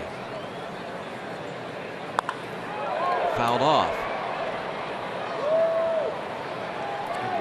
Good pitch there. Freddie Freeman was all geared up, charging at a fastball. Didn't get it. Looked like a changeup. 3-1 changeup in a good location. Had him out in front off the end of the bat.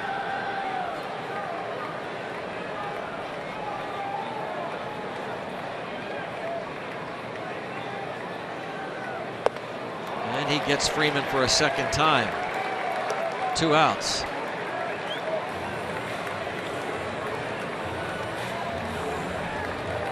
And once again, it's Kemp. And he overpowers him with a slider, a 3-2 slider that's actually up in the zone, and Freeman just swings under it.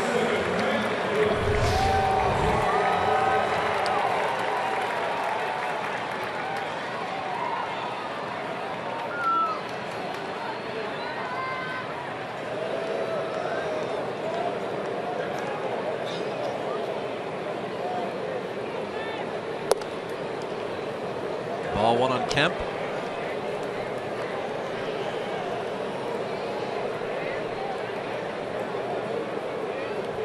Years old. Kemp leaves pitcher-friendly Petco at San Diego for a more hitter-friendly Turner Field.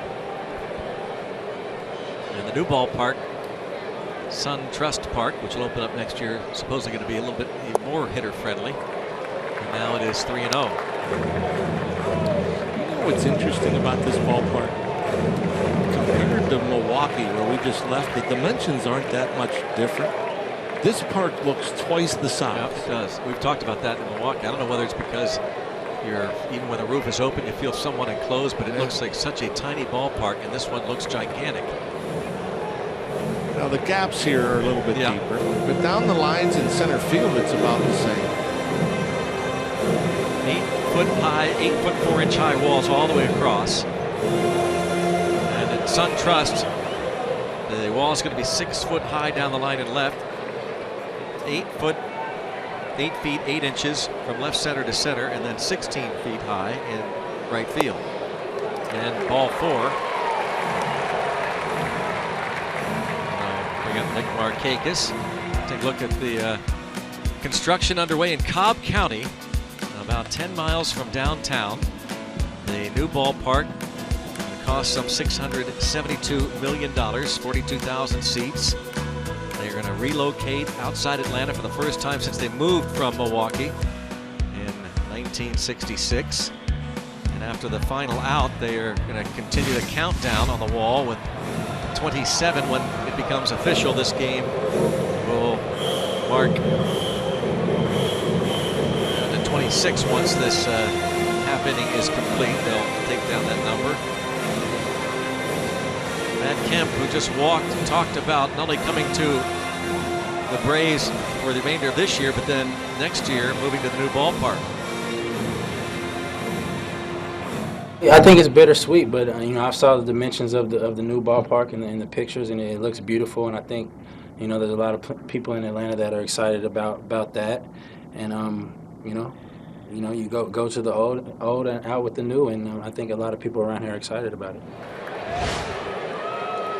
They felt like even though it's only 20 years old that it's come kind of run down, and they also feel like it's hard to get in and out of here. And they don't draw necessarily from the downtown area as Nick Markakis takes ball 1. Markakis has struck out and bounced to second.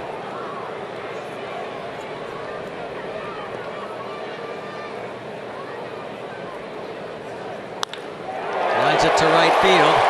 Polanco up with it. They're going to wave the runner home. Polanco's throw is cut off, and they've got Kemp caught between second and third. Jaso running him back, and Kemp will eventually be tagged out. But the Markakis base hit brings home Jace Peterson, and the Braves have the lead once again. 2-1.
Home games remaining, going from 27 to 26. Country music artist Trisha Yearwood doing the honors tonight out there in left field.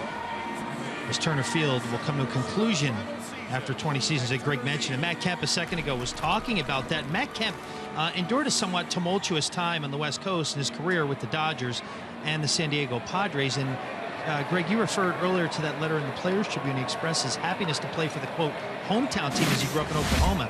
But he was also refreshingly honest. And I quote him in this article: "I would be lying if I said, I would be lying if I didn't admit that I had begun to lose some of my love for the game."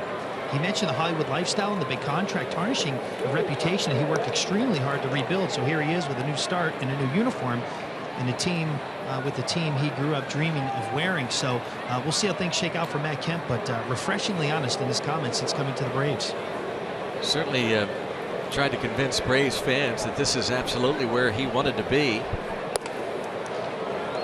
Trisha Yearwood, country music star, took down that number from 27 to 26. John Shearholtz is the president and a longtime GM of this Braves club. Said that one of the things he wanted to check off on the list when they moved into a new ballpark was a power-hitting corner outfielder.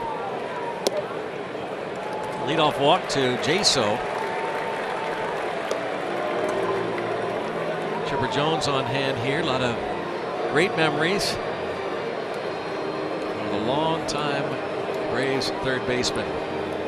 They won a lot of ball games here. And even though they say that it's tough to draw here, you know, when they were winning, they were drawing over 3 million. They drew over 3 million 4 straight years. In 1997 when they moved in through 2000.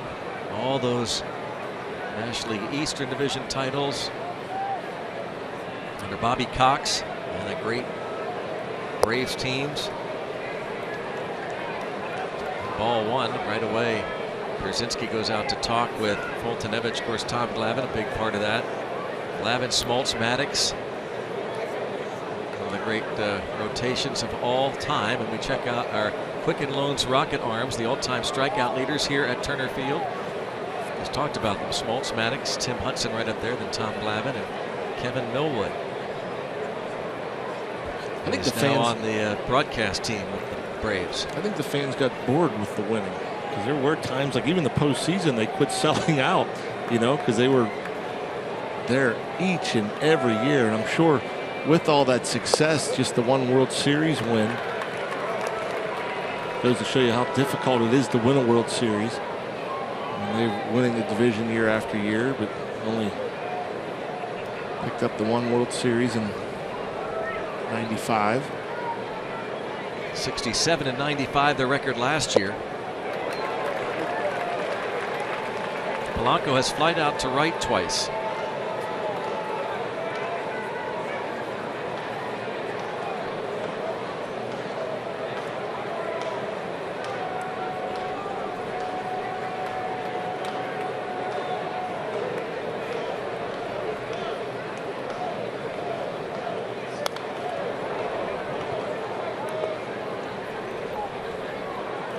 And he homered against Foltynewicz at PNC Park in May. One of his 15 home runs for the year.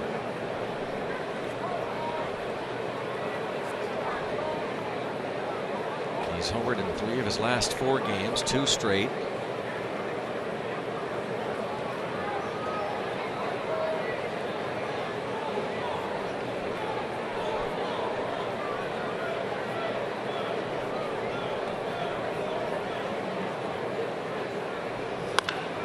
Double play ball, booted by Peterson, and he will get an out, says the first base umpire for now, Will Little.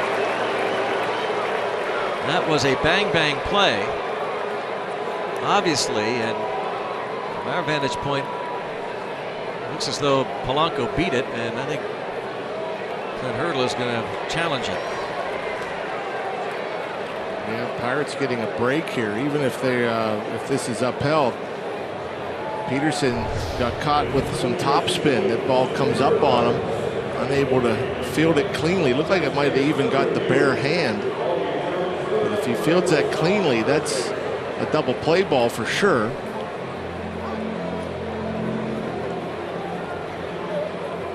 There you see, looks like the bare hand may have gotten in the way. A look from the Allegheny Health Network Supermo at the drop, and then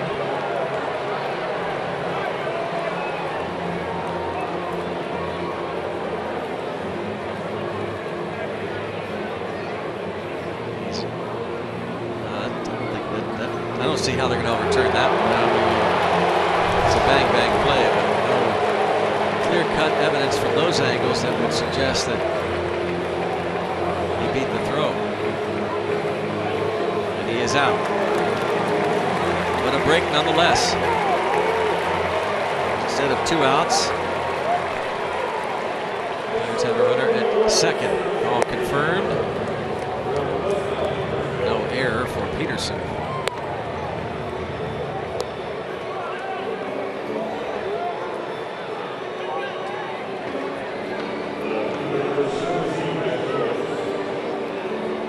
So with 9 errors this year. Matt Joyce has struck out and fouled out.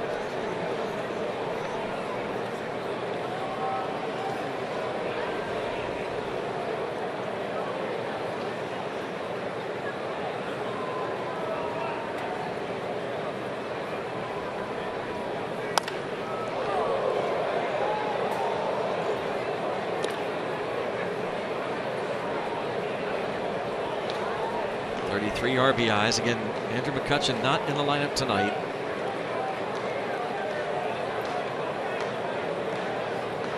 Night off for him. And see what the Pirates decide to do the rest of this series. That's 33 RBIs in just 149 at bats. I would have to think that would lead the league if he had qualified in terms of RBIs per plate appearance. 2-1, and you have to wonder if Foltynewicz isn't tiring. The bullpen is going to go to work for Atlanta.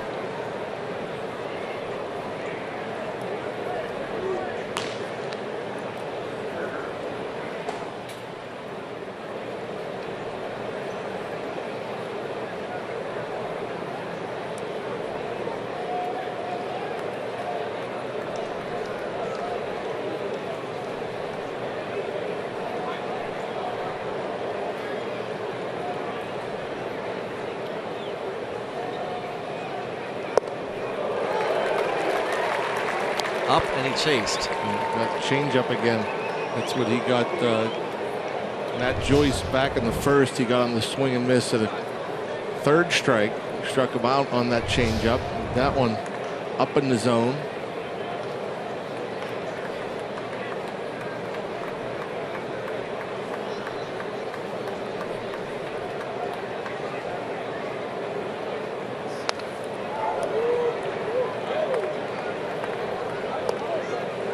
Trying to get through this 6th inning.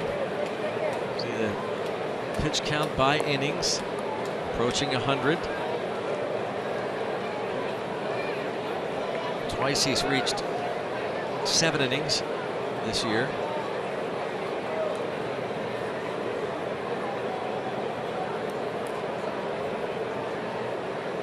Pitched an 8-inning ball game actually against the Royals in May. Ground ball and a base hit for Joyce. Jason will score to tie it at 2. He does it again. The pitch he swung and missed at to go to 2 strikes. Comes back with another changeup. Does Fultonevich. This time Joyce stays back long enough, hits it a little bit off the end of the bat. Able to just get it by. There you see that changeup up off the plate. It rolls over it, but you see where they're playing them to pull, so just up the middle enough.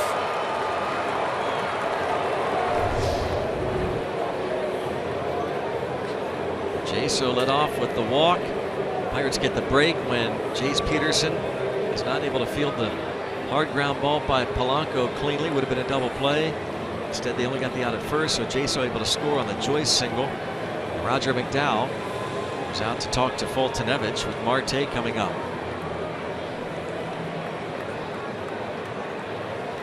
Marte has walked and struck out.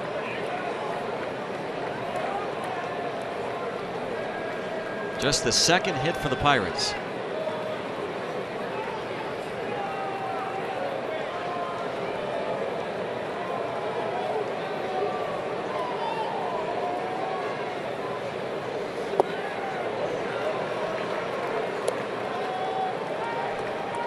Nothing in 1. Joyce gets his 34th run batted in.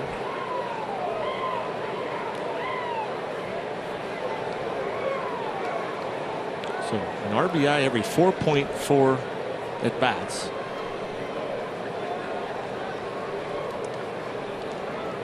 And Jay Bruce leads the National League at an RBI every 4.6 at bats. So if he had enough ABs to qualify or plate appearances, he would lead the league. And a base hit to right for Marte.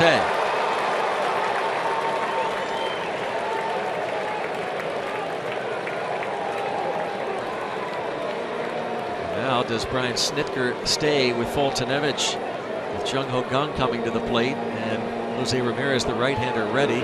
Ian Kroll, the lefty, has joined him. Doesn't look as though Snitker is moving anytime soon.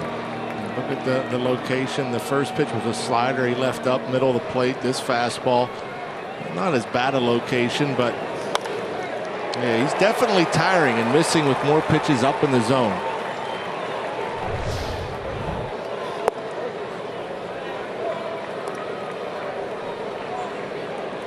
They're ready, the righty lefty. Ramirez and Kroll. 0-1 on Gong, and still just 1 out. And a line drive to left field, and we will see this hit off the wall. Joyce will score. Marte is held at 3rd. The Pirates take the lead on the Gong double to left. Oh, and listen to all these Pirates fans in this ballpark. They are everywhere. Jung Ho Kang off the wall and left gives the Pirates the lead, and now Brian Snitker will go to the bullpen. Yeah, maybe just a batter or two too late, because it was pretty obvious in this inning. The location wasn't there. Leaving pitches up middle. Look at that, middle. Jung Ho Kang, such a great fastball hitter. Almost a 3-run homer, but a little too much topspin. Ball goes off the base of the wall. 3 straight hits, Joyce, Marte, and Kang. Marte's RBI brings home Joyce to give the Pirates the lead. And still only 1 out. New pitcher coming on will be coming back as the Bucks look for more here in the 6th.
Out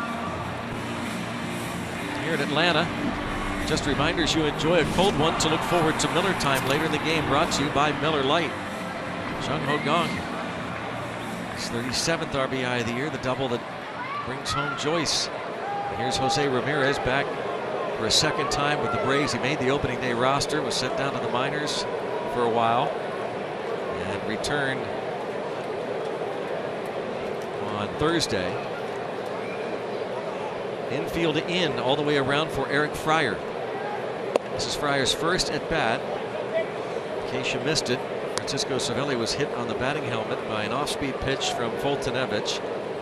Went to first base, looked like he was going to stay in the ball game, but then decided to come out. Eric Fryer pinch ran. It was in the 5th.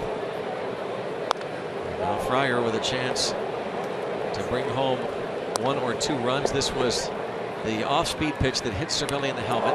Scary moment.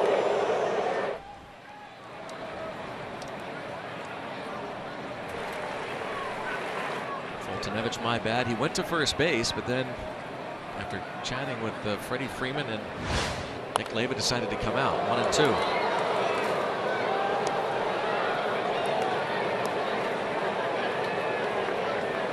Fultonevich has given up 3 so far. Responsible for Marte and Gong.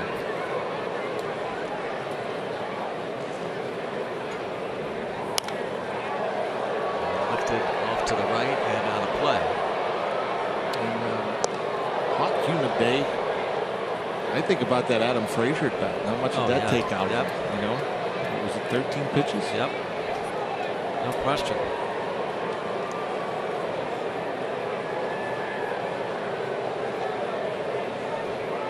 Frazier double following the Cervelli hit by pitch. 1 ball, 2 strikes on Fryer. 2 and 2.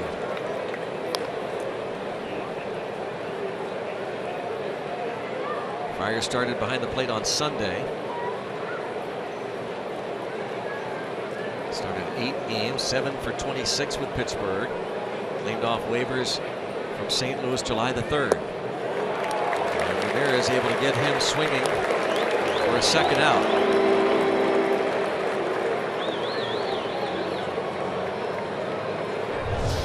That's a big out for the Braves. You see this slider out and away.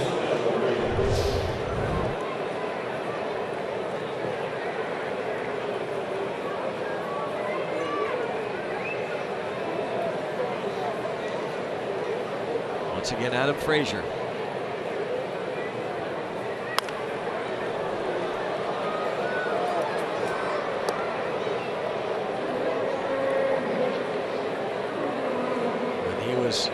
promoted to the big leagues June 24th. He was leading the International League. 87 hits while at AAA Indian was hitting .333. And past third, down the left field line. This will score 2. Adam Frazier delivers a 2-run single. He has 2 hits. This one scores Marte and Gong and gives the Buccos a 5-2 6th inning lead. Coming up big again, and we've seen this all year long. The Pirate bench players, the non-regulars. Matt Joyce comes up big, driving in a run here in the 6th. Adam Frazier again coming up big, going with the pitch out over the plate, slapping it the other way.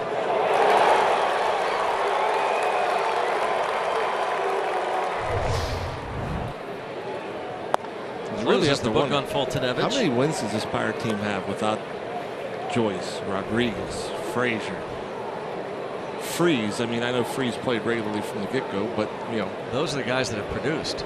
Oh, and this guy here, Jordy, very nice year. Frazier takes off and no throw. That's his 4th steal in 5 big league attempts. He is a gutsy player. There's no fear in this guy. Nope. Always playing hard.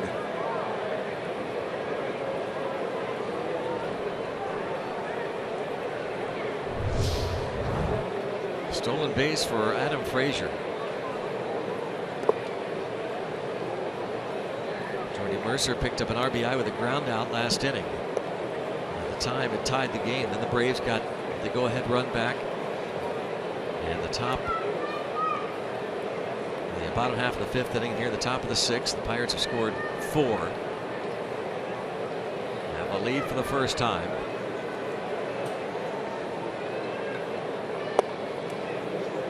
And with Garrett Cole approaching 100 pitches, he could very well bat here. Figures he will. I don't know how much more you'll get out of him, but you'll start to see this new look Pirates bullpen. Got a taste of it on Sunday. Look out. Felipe Rivero made his Pirates debut against the Brewers. Struck out a couple in his 1 inning. Well, Antonio Bastardo is back in the bullpen. The lefty, and speaking of Bastardo, who pitched very well for the Pirates last year, he returns.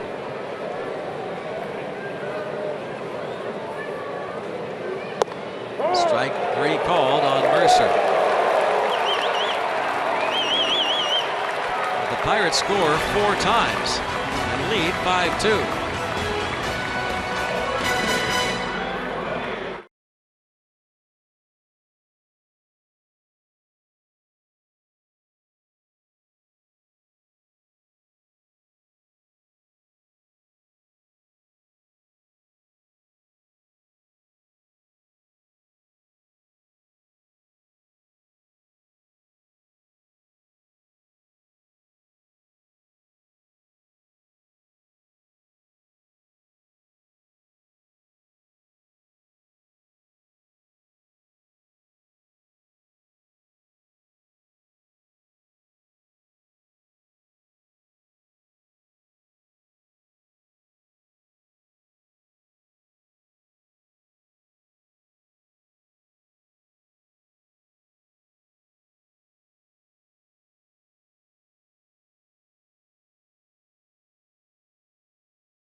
Down 1 going into the 5th, then tied it, and then put up a 4 spot in the 6th.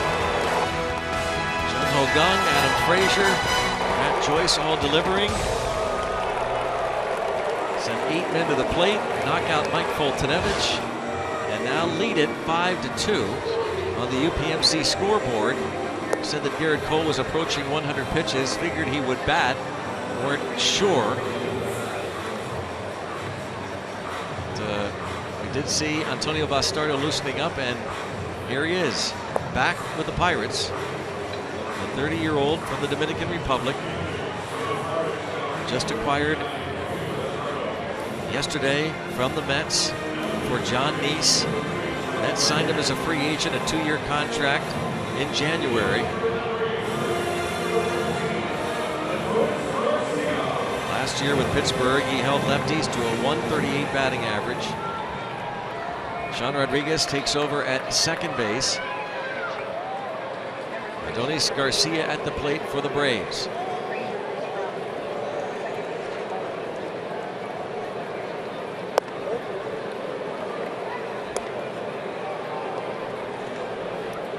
Frazier takes over in left.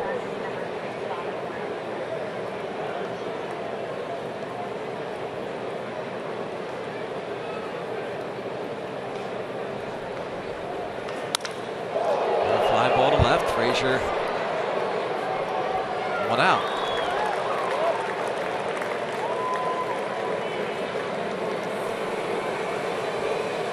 So Bastardo retires Adonis Garcia. Pitched in back-to-back games with the Mets against the Colorado Rockies over the weekend on Friday and Saturday.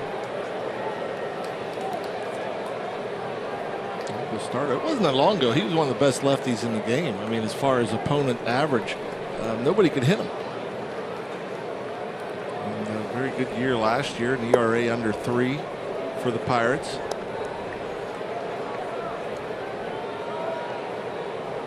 Has to feel awfully good to come here knowing the Pirates reacquired him. Liked what they had last year. And this will be out number 2. And Ciarte flies out to left. So the Pirates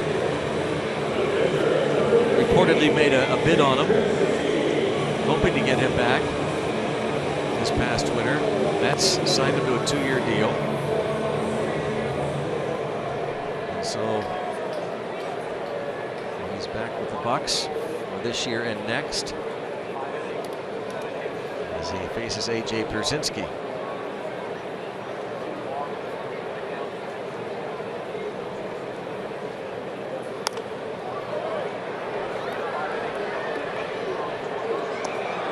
Pierzynski credited with a double off the glove of second baseman Adam Frazier in the 4th that brought in the first run of the ball game.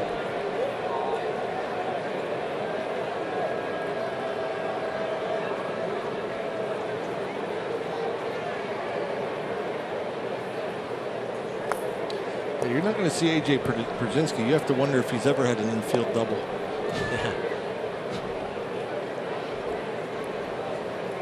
Ball hit off of Frazier's glove, deflected toward the shortstop position.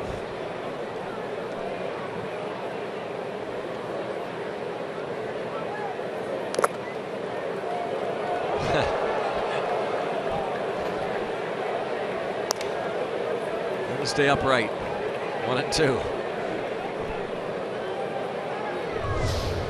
little bit out in front of the breaking ball, so he got off balance. And the right leg slipped out from underneath.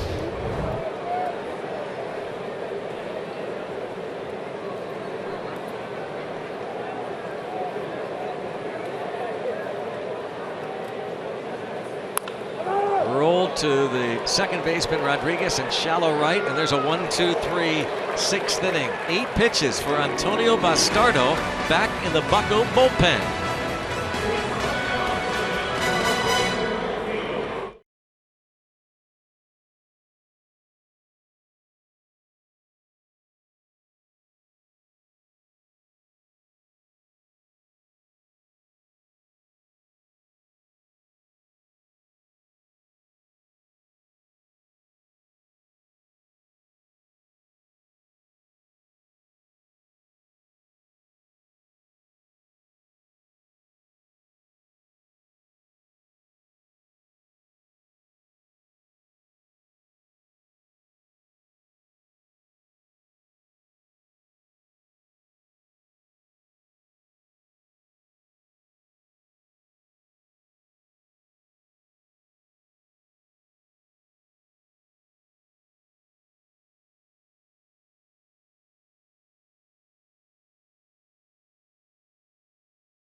His first of a 3-game series.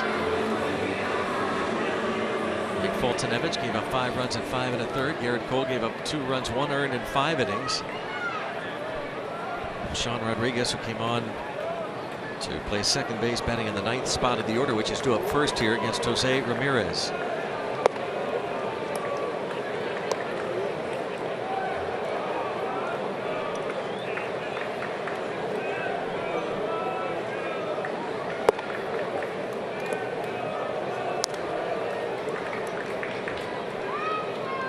Homers, 32 RBIs, a .245 hitter.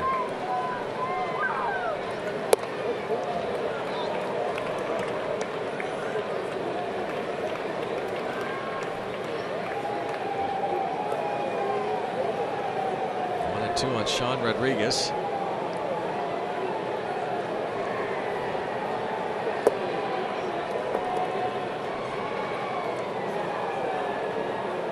Andrew McCutchen tonight off. Of course, the team day off yesterday, so 2 straight days. Get him away from the game, and a high fly ball to deep left field. Kemp is back, and Kemp makes the catch. A long out. Kemp able to hang with it. Almost went back too far. Some backspin on that ball, and it started going to Kemp's left. Sean Rodriguez had to go down and get a slider and hit it pretty well. Just got under it just a bit too much, and Kemp really fighting it. Just able to make the catch.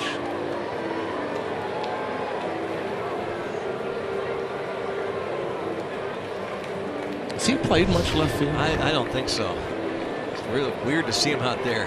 Jose Ramirez done as the left-handed hitter John Jaso is coming up. Brian Snitker's going to call on a left-handed pitcher. As the Pirates look to add on here, leading by 3 in the 7th. New pitcher coming on, will be coming back.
Now talking with Ryan Vogelsong. Glasnow was our guest on Twitter Tuesday. He took a question from Robert Manor, who said, Tyler, when did you realize that you had what it takes to be a major league pitcher? I think about my senior year. I think I just, the amount I improved from junior year to senior year, and pro scouts were coming to see me, and I think that's when I kind of realized that this could be a dream come true. And that dream came true earlier this month with his big league debut in St. Louis. All his family flew in from California, family, friends all over the place. What a moment it was, and I can only imagine what story he's telling right now, Brother John. No doubt, Robbie, 5th-round pick in 2011. Tyler Glasnow, now Hunter Cervenka. Spent a lot of years in the minor leagues before making it to the big leagues this year, and a rare at-bat for John Jaso against a lefty. He flies out to right.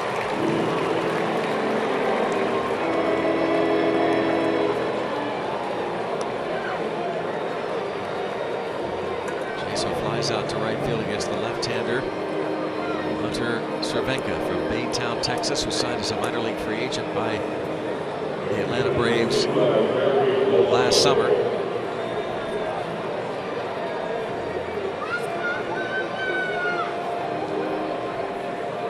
Gregory Polanco saw David Freese on deck.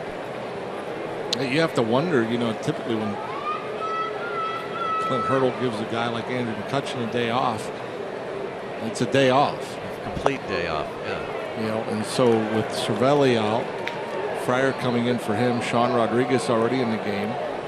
Don't know the status of Josh Harrison. I mean, Max Moroff would be the only other position player along with Freese who's on deck.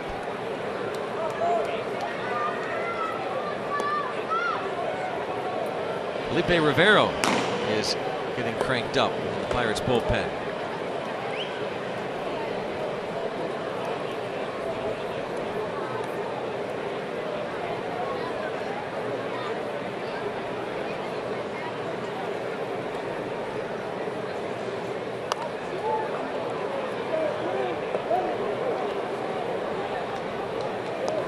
I guess the Pirates could have waited to do a double switch with the pitcher spot due up first here in the 7th. And they went with Sean Rodriguez as the second baseman. We see a lot of times he goes in to play first for Jaso. We'll see what they decide to do in the bottom of this 7th inning with McCutchen, and we'll assume Harrison not playing tonight. 0-2 on Polanco.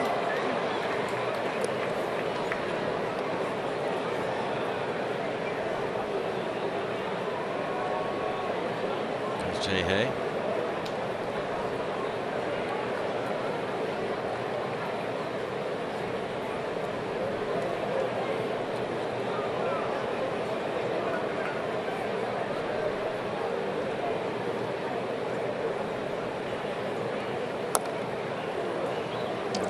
Emergency swing there from Polanco, able to foul off that 93-mile-per-hour fastball. Lefty's hit just 161 this year against Hunter Cervenka. The rookie having a pretty solid year.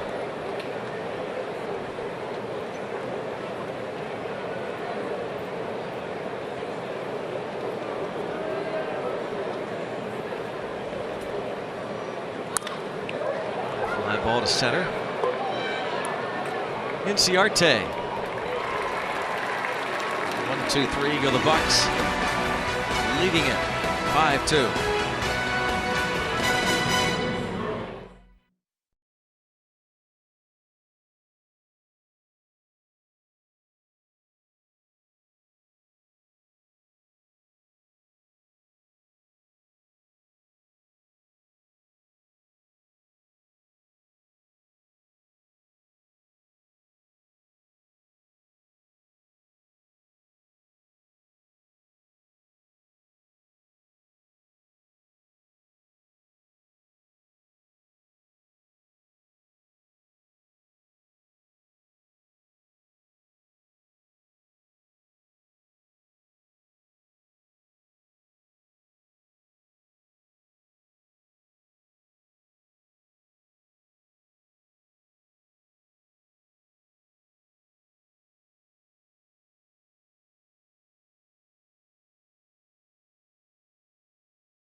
Pirates Baseball on Root Sports is brought to you by Kenny Ross, Total Confidence Pricing, and by Levin Furniture, the official furniture and mattress supplier to the Pittsburgh Pirates. For the best quality, service, and value, shop Levin's. Let's go Bucks! 5-2 Pirates lead. Go to the bottom of the 7th inning here in Atlanta. David Freese does come on to play first base. Saw him on deck to bat for Antonio Bastardo. And he'll be in the 3rd spot of the order. And second appearance with Pittsburgh since being acquired from the Nationals. Felipe Rivero. Mark Melancon dealt to the Nats. Rivero faces Chase Darno, the pinch hitter.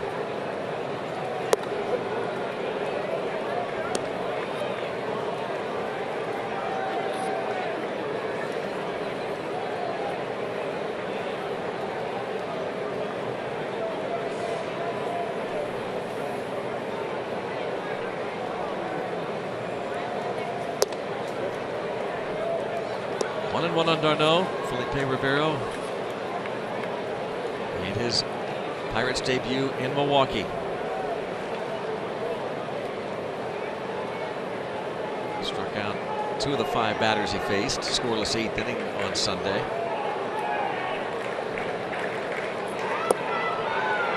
There's that good changeup we've heard about from Rivero. When you throw that fastball as hard as he does in the upper 90s, you got to gear it up. And that changeup just doesn't get there.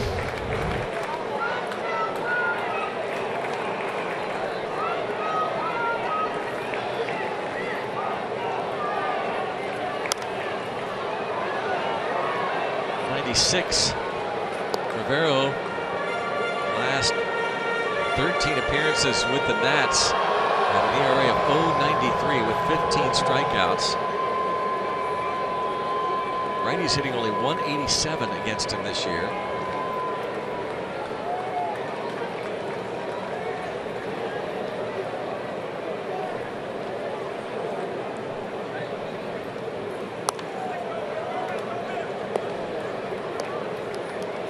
Chase Darno, one-time Bucco prospect. He's bounced around a couple of different organizations. Got off to a good start with these Braves. They struggled recently. He was 4 for 9 in the 4-game series earlier this year in Pittsburgh against the Bucks.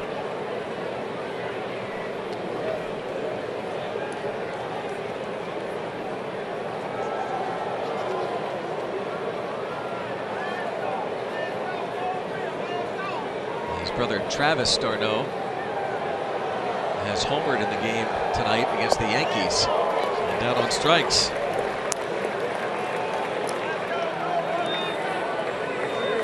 Another pinch hitter coming up. Pirates take on the Reds starting Friday night. The middle game is this Saturday, 7:05.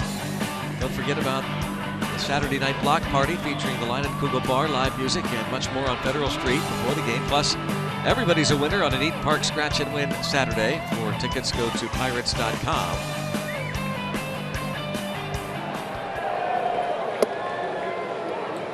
Gordon Beckham pinch hitting for Jace Peterson.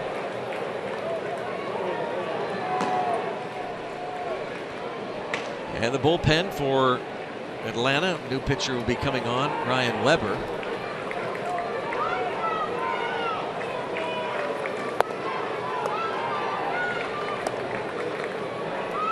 Beckham bats for Peterson.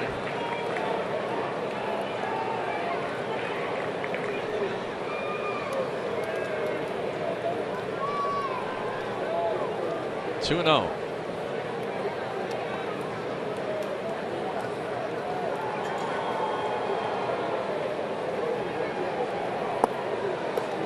He falls behind, 3 balls, no strikes.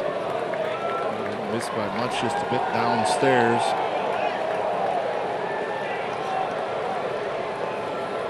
Guy Bar, switch hitter on deck. Rivero, 25-year-old Venezuelan native.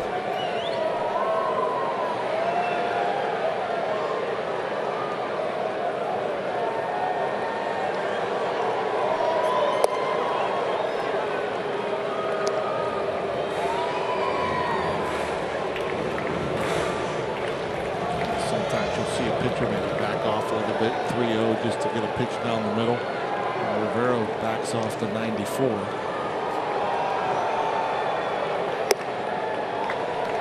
One out walk to Beckham. Stay tuned after the game. Inside Pirates Baseball comes your way. And on this week's episode, the Pirates bullpen decides to go for a cleaner look under their caps.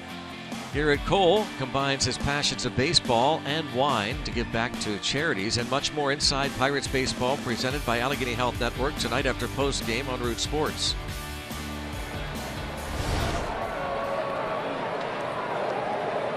Different looking bullpen these days. Antonio Bastardo is back, and Felipe Rivero has joined the team. A strike to Eric Ibar. And Tony Watson is the closer. As it stands right now, we would see Watson. He has some saves in the past, but this will be his first opportunity. Again, Pirates could score a bunch and make this a moot point, but looking for his first save opportunity as the closer. Nice play, Mercer, but can't get the out. First and second.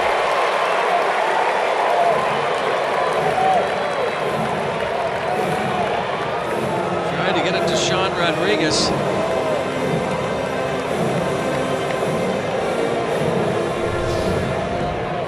Go a long way and able to glove it, but as he slid and tried to stop the momentum, just a little wide with the flip.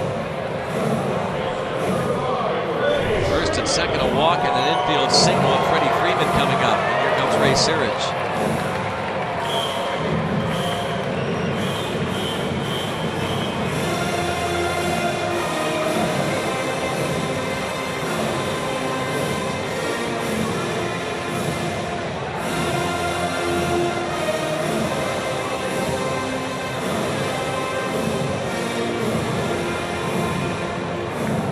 With 2 on and 1 out, and his team down by 3.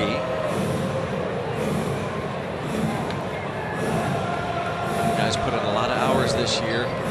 Ray Searage, wild ride.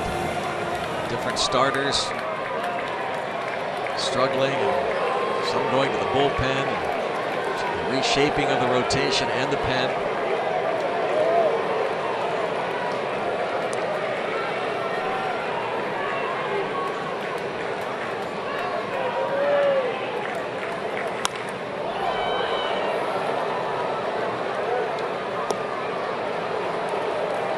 First 3 at-bats against Garrett Cole. A pop-up and a couple of strikeouts.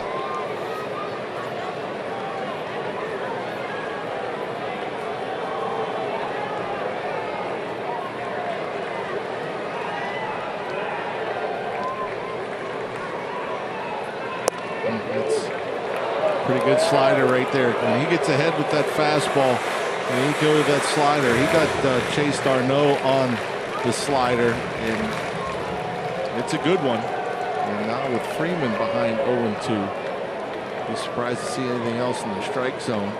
Try to get the chase. He chased and he got him. Freeman strikes out for a 3rd straight time. And now coming up for a 4th time as an Atlanta Brave will be Matt Kemp. Runs away. Look how far off the plate. That's a really good hitter in Freddie Freeman that Rivero just made look really bad. Clint Hurdle's going to go to the bullpen again.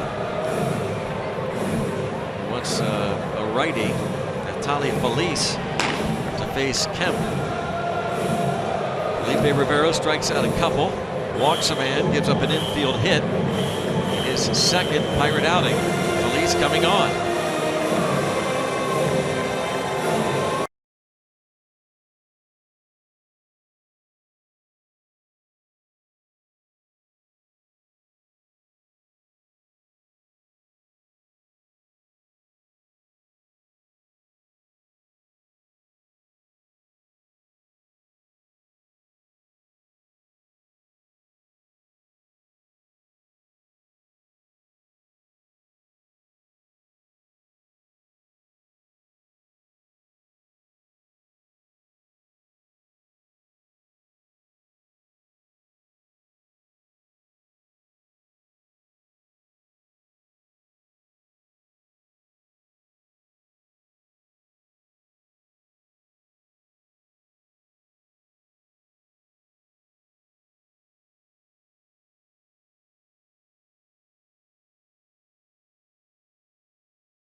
broadcast is presented by the authority of the Pittsburgh Pirates and may not be reproduced or retransmitted in any form.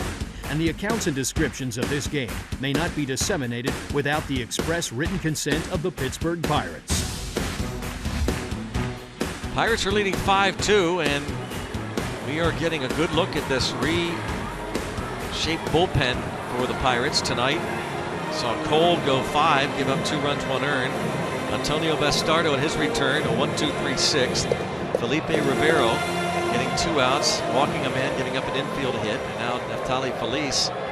Figure Clint Hurdle wants to get 4 outs out of him. 3.15 ERA, opponent sitting under 200. He faces Matt Kemp. You know Kemp wants to be a hero right now with a game-tying home run. His first game with Atlanta.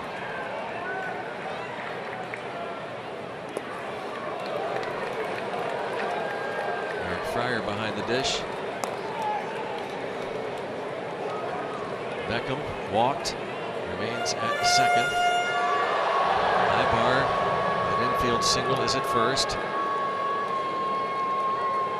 Kemp flied to center field, his first at bat with Atlanta. That was in the first inning. In the third inning, he bounced to short. He walked in the 5th. 2-0.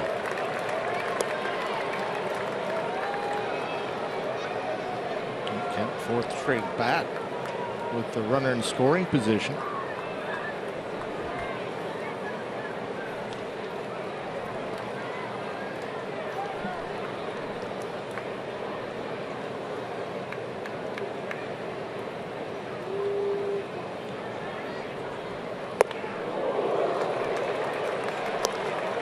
Now it's 2-1. Comes right at him with a fastball at 97. Did keep it a little bit away. Up, but blew it by him.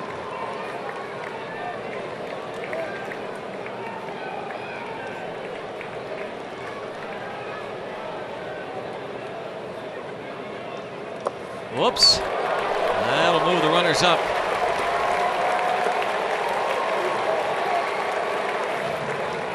And it gets it to 3-1 on Kemp.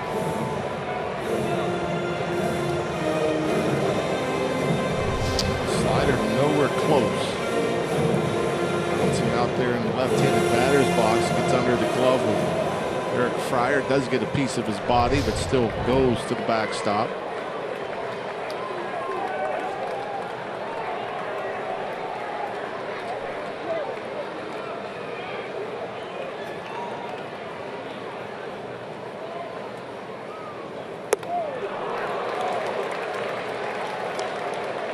Two, so he's missed a couple of the fastballs, and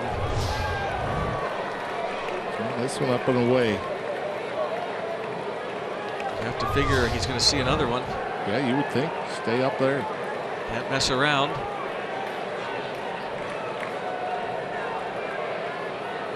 Three-2. He did. Neftali Feliz strikes out Kemp. 2 men left in scoring position. Pirates still leading by 3. Kemp with 2 men in scoring position strikes out to end the bottom of the 7th.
shots from the Allegheny Health Network Supermo as the Pirates lead the Braves 5-2. Vitali Felice fell behind Kemp, uncorked that wild pitch, but able to strike him out those last 2 fastballs. It moved right by Kemp. They threw him a couple breaking balls, not even close, but didn't need to spin the ball as Felice just overpowered him. A little bit of a frustrating night for him in his Braves debut, leaving 4 men stranded in scoring position. Ryan Weber, his 4th stint with the Braves this year. St. Petersburg, Florida native. David Freese, his first at bat of the night. Chase Darno stays in the game after pinch hitting. He's at short.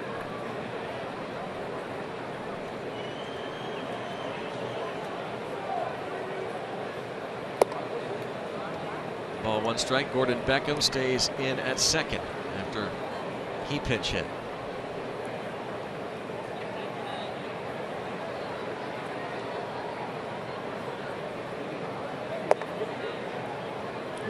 Listed at 61 or 6'1", doesn't look anywhere near that tall. And not a very hard thrower. And throwing the fastball up in the zone. 22nd round pick in 2009. Hard shot knocked down by Freeman. Stung a bit as Weber covers the bag.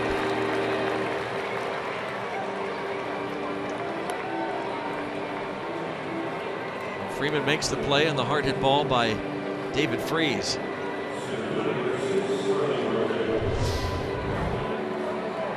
Playing off the line over there is Freddie Freeman. And that came up, got a piece of leather, and then a piece of the right leg.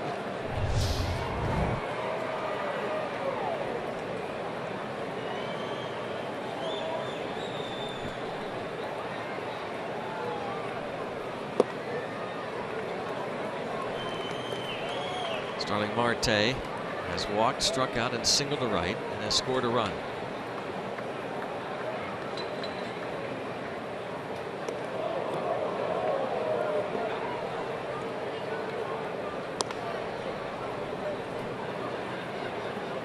Weber's the 4th pitcher to work for the Braves.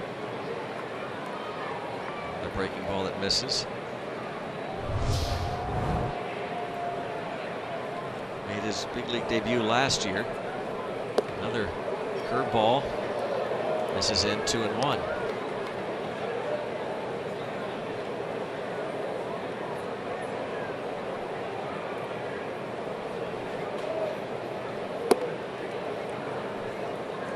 Three and 1.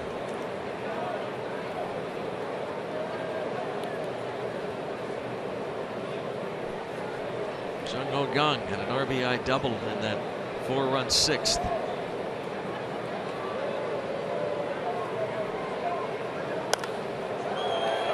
So late was Marte. That fastball at 90 miles per hour. He comes right at Marte.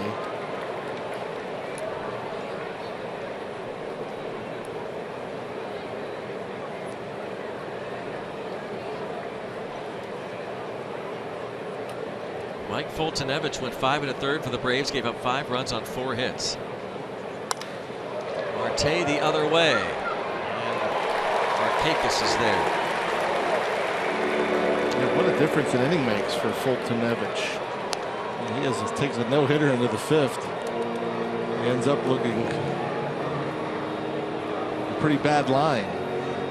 A couple things that stand out: that 13 pitch at bat by Adam Frazier in the 5th after Francisco Cervelli was hit by a pitch, even though the Pirates scored just 1 run on a ground out, a game tying run in the 5th. He did appear to tire significantly in the 6th. He led off with a free pass to Jaso. Polanco hit a double play ball to Jace Peterson at second. Peterson dropped it. Would have been 2 had he fielded it cleanly. Instead, he had to go to first for the out. Jaso wound up at second. Jason would score on a Matt Joyce single. Marte with a base hit. Kang a double. Later in the inning, Frazier came through with a big hit, and Garcia able to get the out at first base on a chopper. 1, 2, 3 go the Bucks. Head to the bottom of the 8th, 5-2 Pittsburgh.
Well, subscribe to MLB.tv Premium for live or on-demand baseball on over 400 devices.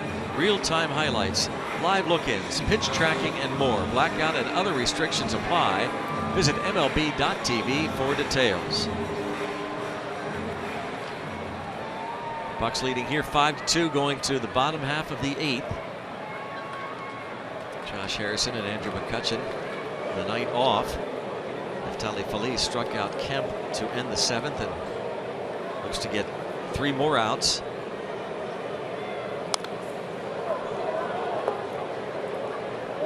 Nick Markakis singled in the 5th, driving in the 2nd run for Atlanta, but that play resulted in an out when Matt Kemp was thrown out between 2nd and 3rd. So Markakis 1 for 3. Adonis Garcia on deck, then Ender Inciarte.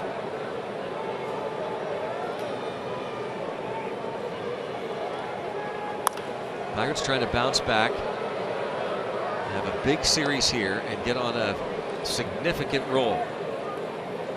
Put that series sweep in Milwaukee behind them and go to work now that the trade deadline has passed.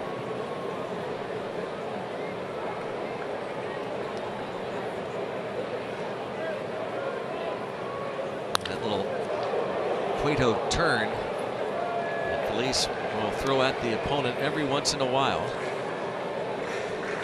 Well, no doubt the Pirates are going to have to win the series if they're supposed to. Like Brewers, obviously, a rough time there, but these Braves, you have to win the series.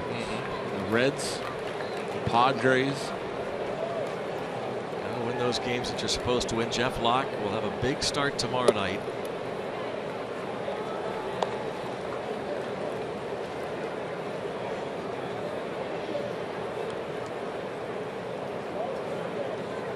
Two strikes to count on Nick Markakis leading off this bottom of the 8th.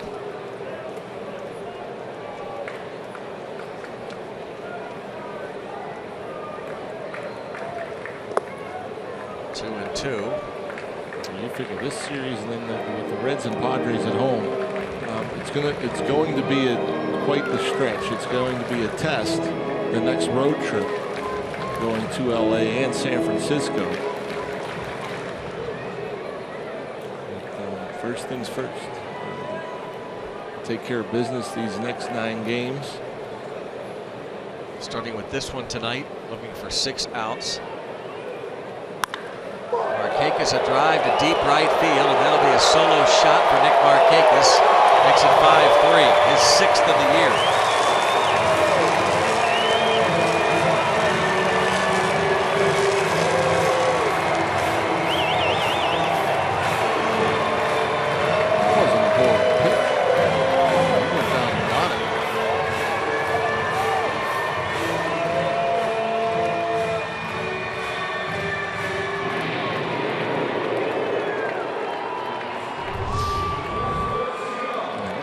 This pitch is. I mean, that's like off the plate almost. And somehow able to get under it. Hit it a ton. The Braves have hit only 66 home runs, the fewest in Major League Baseball. The Giants, the second fewest. They've hit 87.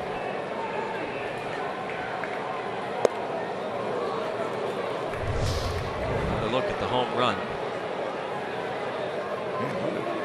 Eric Fryer going down to his knees to block that pitch.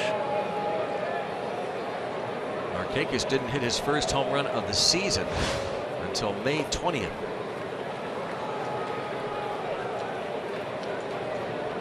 I'm trying to find where he was last year. I remember last year it took him forever to hit a home run as well. He only ended up with 3 round trippers in 2015.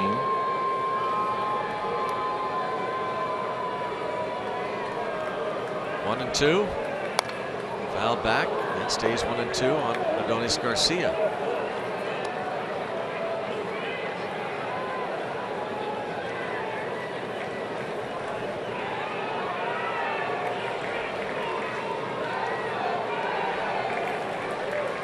Nick Markakis.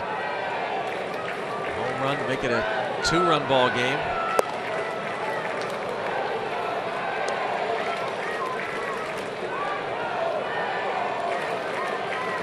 Phillies finally got Kemp after falling behind 3-1 to end the 7th. Markakis here goes deep.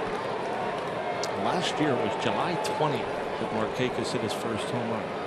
And he was hitting cleanup a bunch.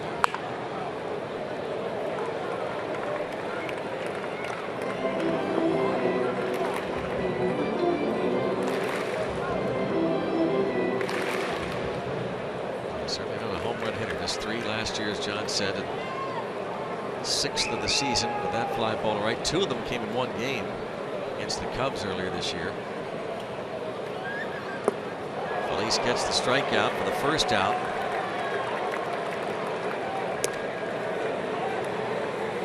Second K for Neftali Felice. That's a hitter trying to catch up to a fastball before he picks up spin. Doesn't recognize that it's a slider. And he was predetermined to try to get the barrel out on a fastball, but didn't get it.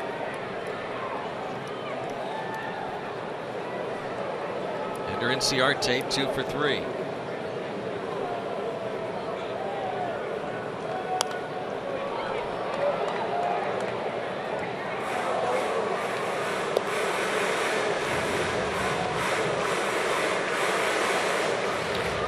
Got a 13-game hitting streak. Had a 10-pitch at bat in the 2nd inning against Garrett Cole. Wound up with a double. Singled the other way in the 4th and scored the first run.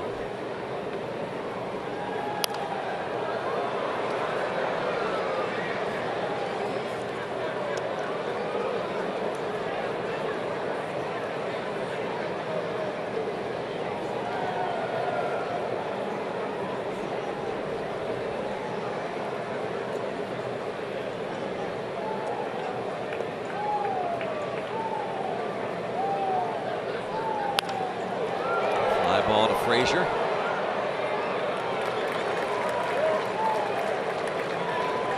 Two down. It will bring up A.J. Brzezinski. The Pirates continue this series against the Braves. Last 2 games ever at Turner Field. Coverage starts tomorrow at 6:30 with Pirates pregame presented by W.B. Mason on Root Sports. Jeff Locke will get that important start. Ryan Vogelsong will return on Thursday. As we said, Huntington said on his radio show Sunday, it's a fluid situation. does not want players, or in this case pitchers, feeling like they have to look over their shoulders. It seems like the only given right now in the rotation are Cole, Von Nova, Jamison Tyone. We'll see how things go tomorrow and Thursday.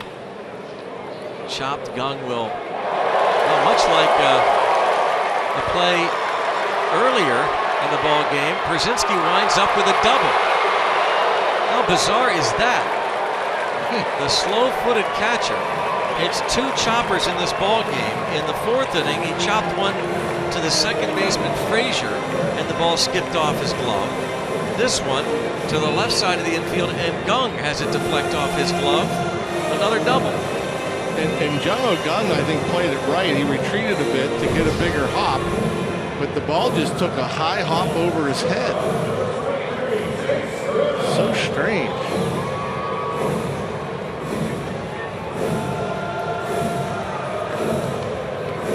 He put himself in a good position. Got behind it. The ball just, especially nowadays, as much as they water down the clay, rarely see the high hoppers.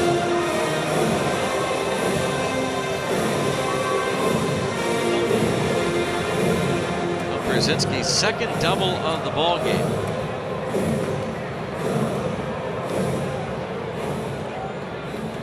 Gary Searage with some instructions. There's Chase Darno.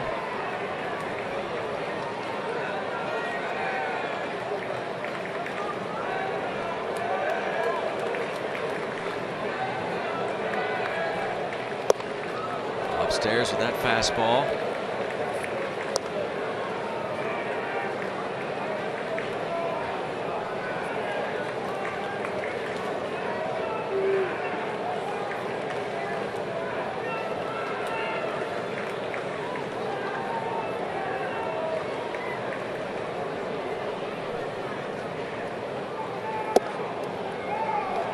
One ball, one strike.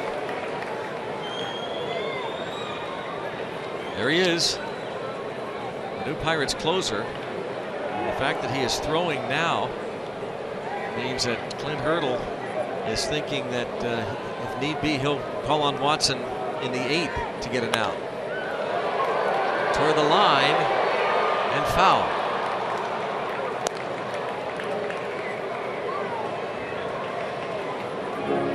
So Felice's pitch count getting up there now too. You have to wonder. I mean, I know he's done it some this year with the Pirates, but Felice, former closer, how many times he's been asked to go more than an inning? This year? Ever. I mean, before this year. Yeah, before this year, I'm sure not very often. This year he's done it a couple times. And he gets Darno to chase. Felice strikes out Darno. It's a 5-3 game.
score spot in the 6th inning.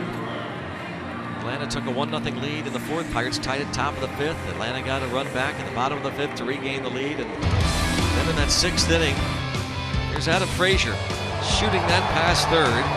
Facing Jose Ramirez, scores a pair of runs. Marte and Young, the 4th and 5th runs.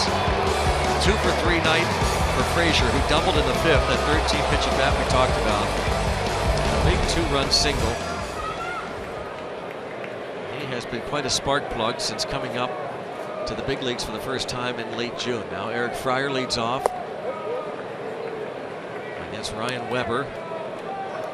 Fryer a pinch runner for Cervelli in the 5th after Cervelli was hit on the helmet.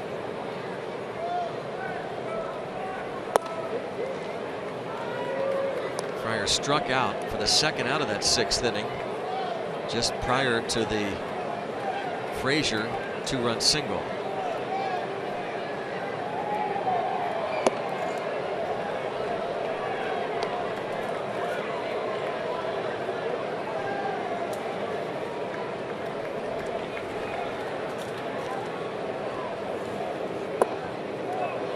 Two and two.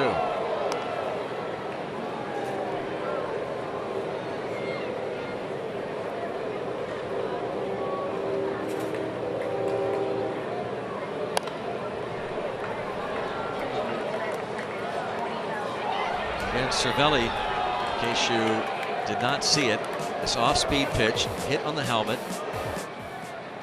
It was on first base. Mike Foltynewicz said, "My bad." Cervelli said, "No problem," but then later decided to leave the ball game.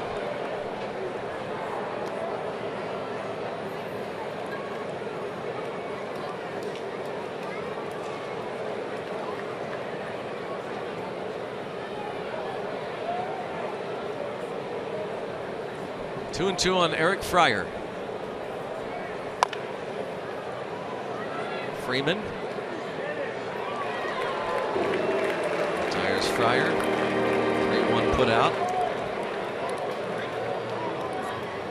One away in the top of the ninth. Now Adam Frazier.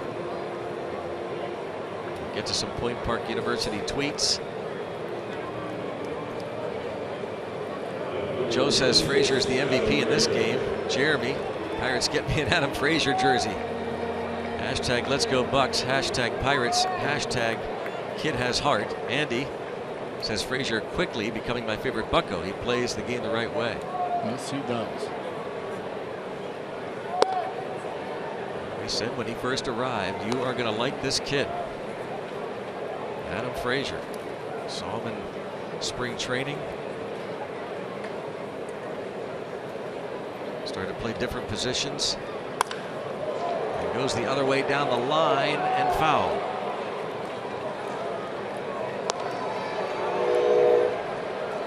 Average up to 375.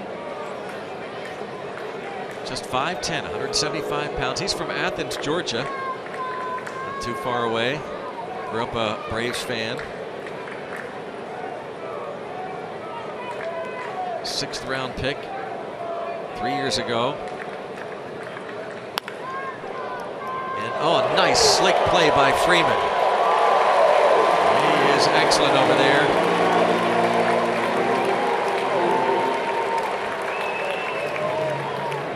Freddie Freeman robs Frazier of his 3rd hit of the night. And that's a heck of a play. A tricky little hop at the end too, and Frazier able to make it look easy.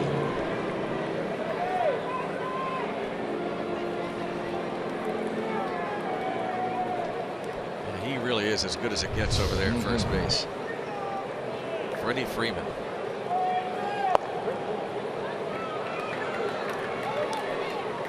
Jordy Mercer now. 0 for 3 RBI in the 5th.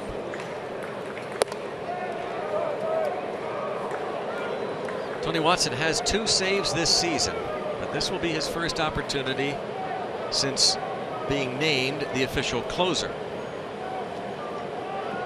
Saves in the past have come when Melanson was not available.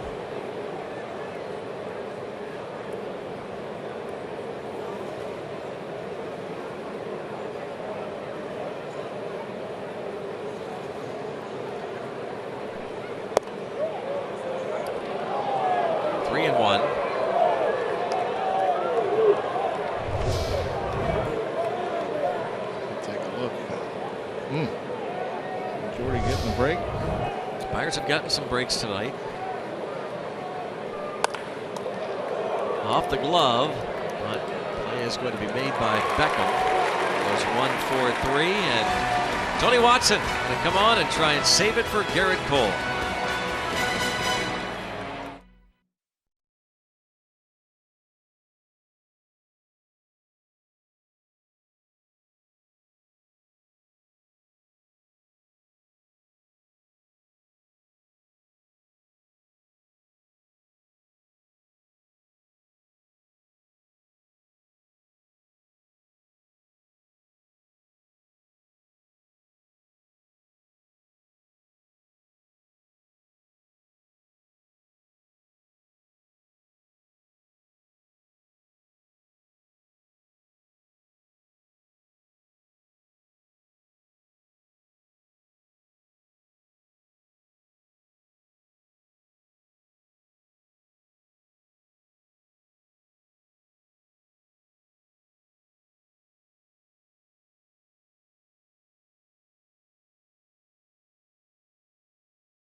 Chop.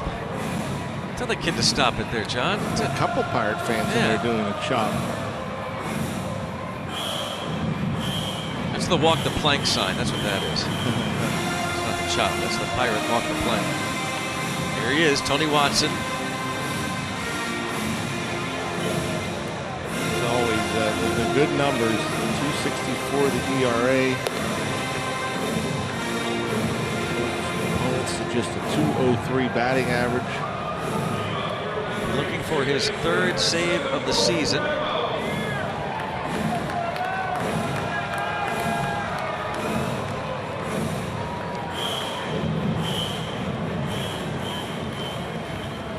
Tony Watson's first save opportunity as the closer.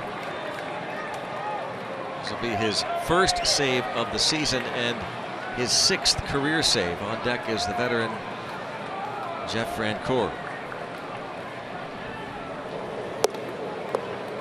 Ball 1 on Gordon Beckham. Watson had 1 save last year, his first career save in 2013 against Philadelphia. 1 ball, 1 strike. Happy there, that high strike call on Beckham. On the edge.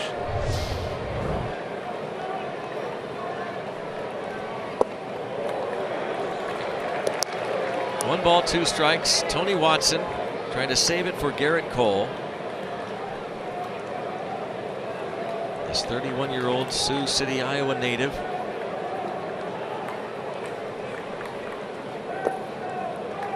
2-2 the count. Watson, a 9th round pick of the Pirates in 2007 out of the University of Nebraska.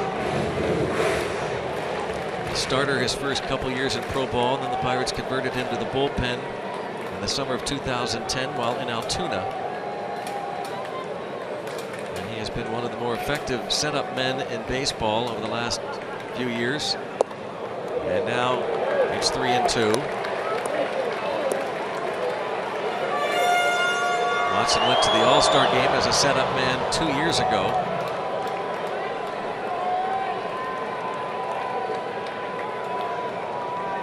Full count on Beckham.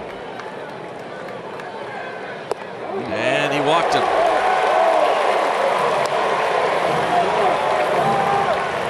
Leadoff walk. That's the one area that has been curious with Watson this year. He has now allowed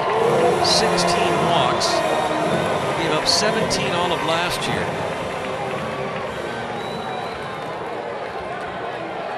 And he faces the veteran Jeff Francoeur, who has 7 home runs on the year.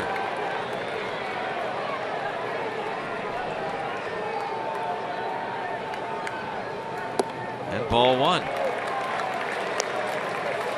4 of the 7 homers against left-handed pitching.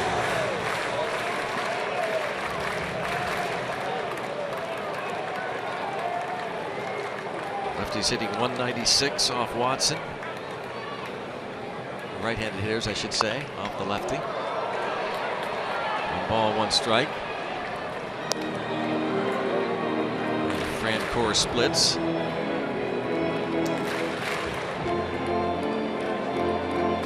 Four out of 22 as a pinch hitter.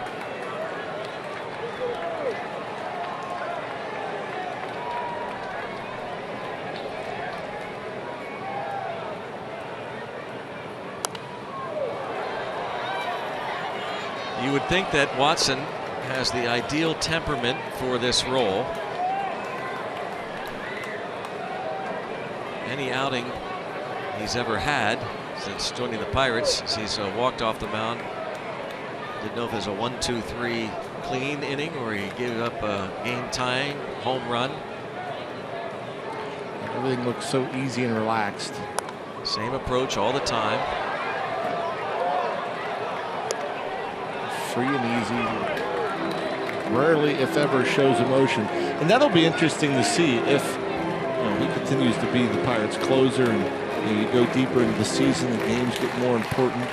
Mark Melancon was always fairly calm, and then every now and again you'd see the fist bump. Yeah. I can't imagine seeing Watson with a fist bump. I know. 1-2. Bounce toward third, scooped, and a bad throw, but Rodriguez saves it, and a bad throw to first off of Freese's glove. 1 out. Young to Rodriguez.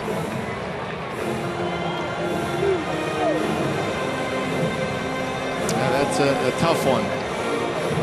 Jung Ho Kang going to his left. So he's kind of throwing this ball on the run a little bit. Seems like he didn't have a great grip on it even. Yeah, that perhaps was the issue. And Sean Rodriguez did all he could. Trying to make a strong, accurate throw from down below. But you got the lead guy. 1 out. And here is Freddie Freeman. So badly wants to make up for what has been a tough night for him. Popped up with a runner at second and 1 out in the first. With a man at second in the third and 1 out, he struck out. With a man at second in the 5th inning, he struck out. With 2 men in scoring position in the 7th, he struck out. 1 ball, 1 strike.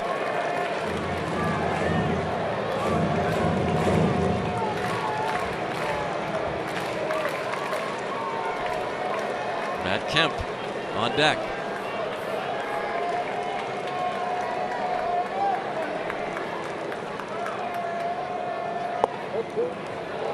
Strike 2. Borderline pitch there. Freddie Freeman didn't like it.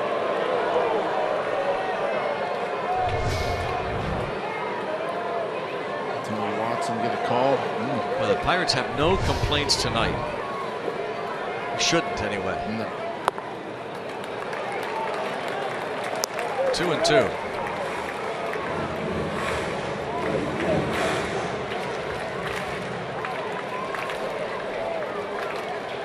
Watson worked on Saturday in Milwaukee. Non-save situation. Faced 3 batters. And a fly ball to right.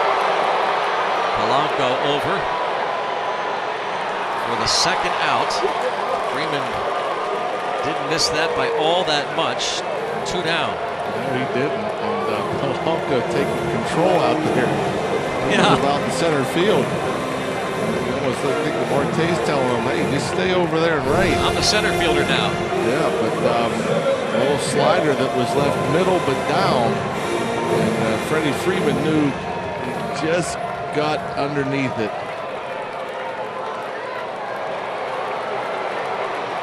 far this ball ends up towards center. Now it's Matt Kemp. Another guy looking to make an impression. In Kemp's case, a first impression as he takes a strike.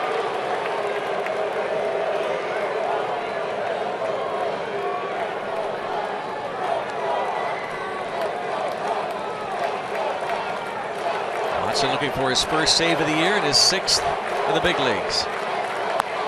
0-2. Good changeup.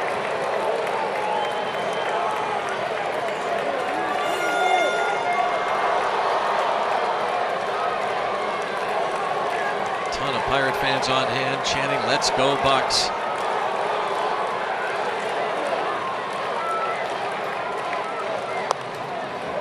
Late decision by Kemp. Fouls it off.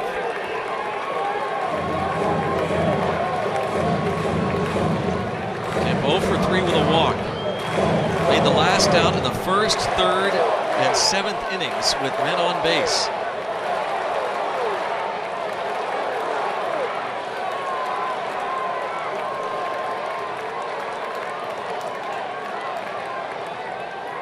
And he got him, and Tony Watson raises the Jolly Roger tonight in Atlanta.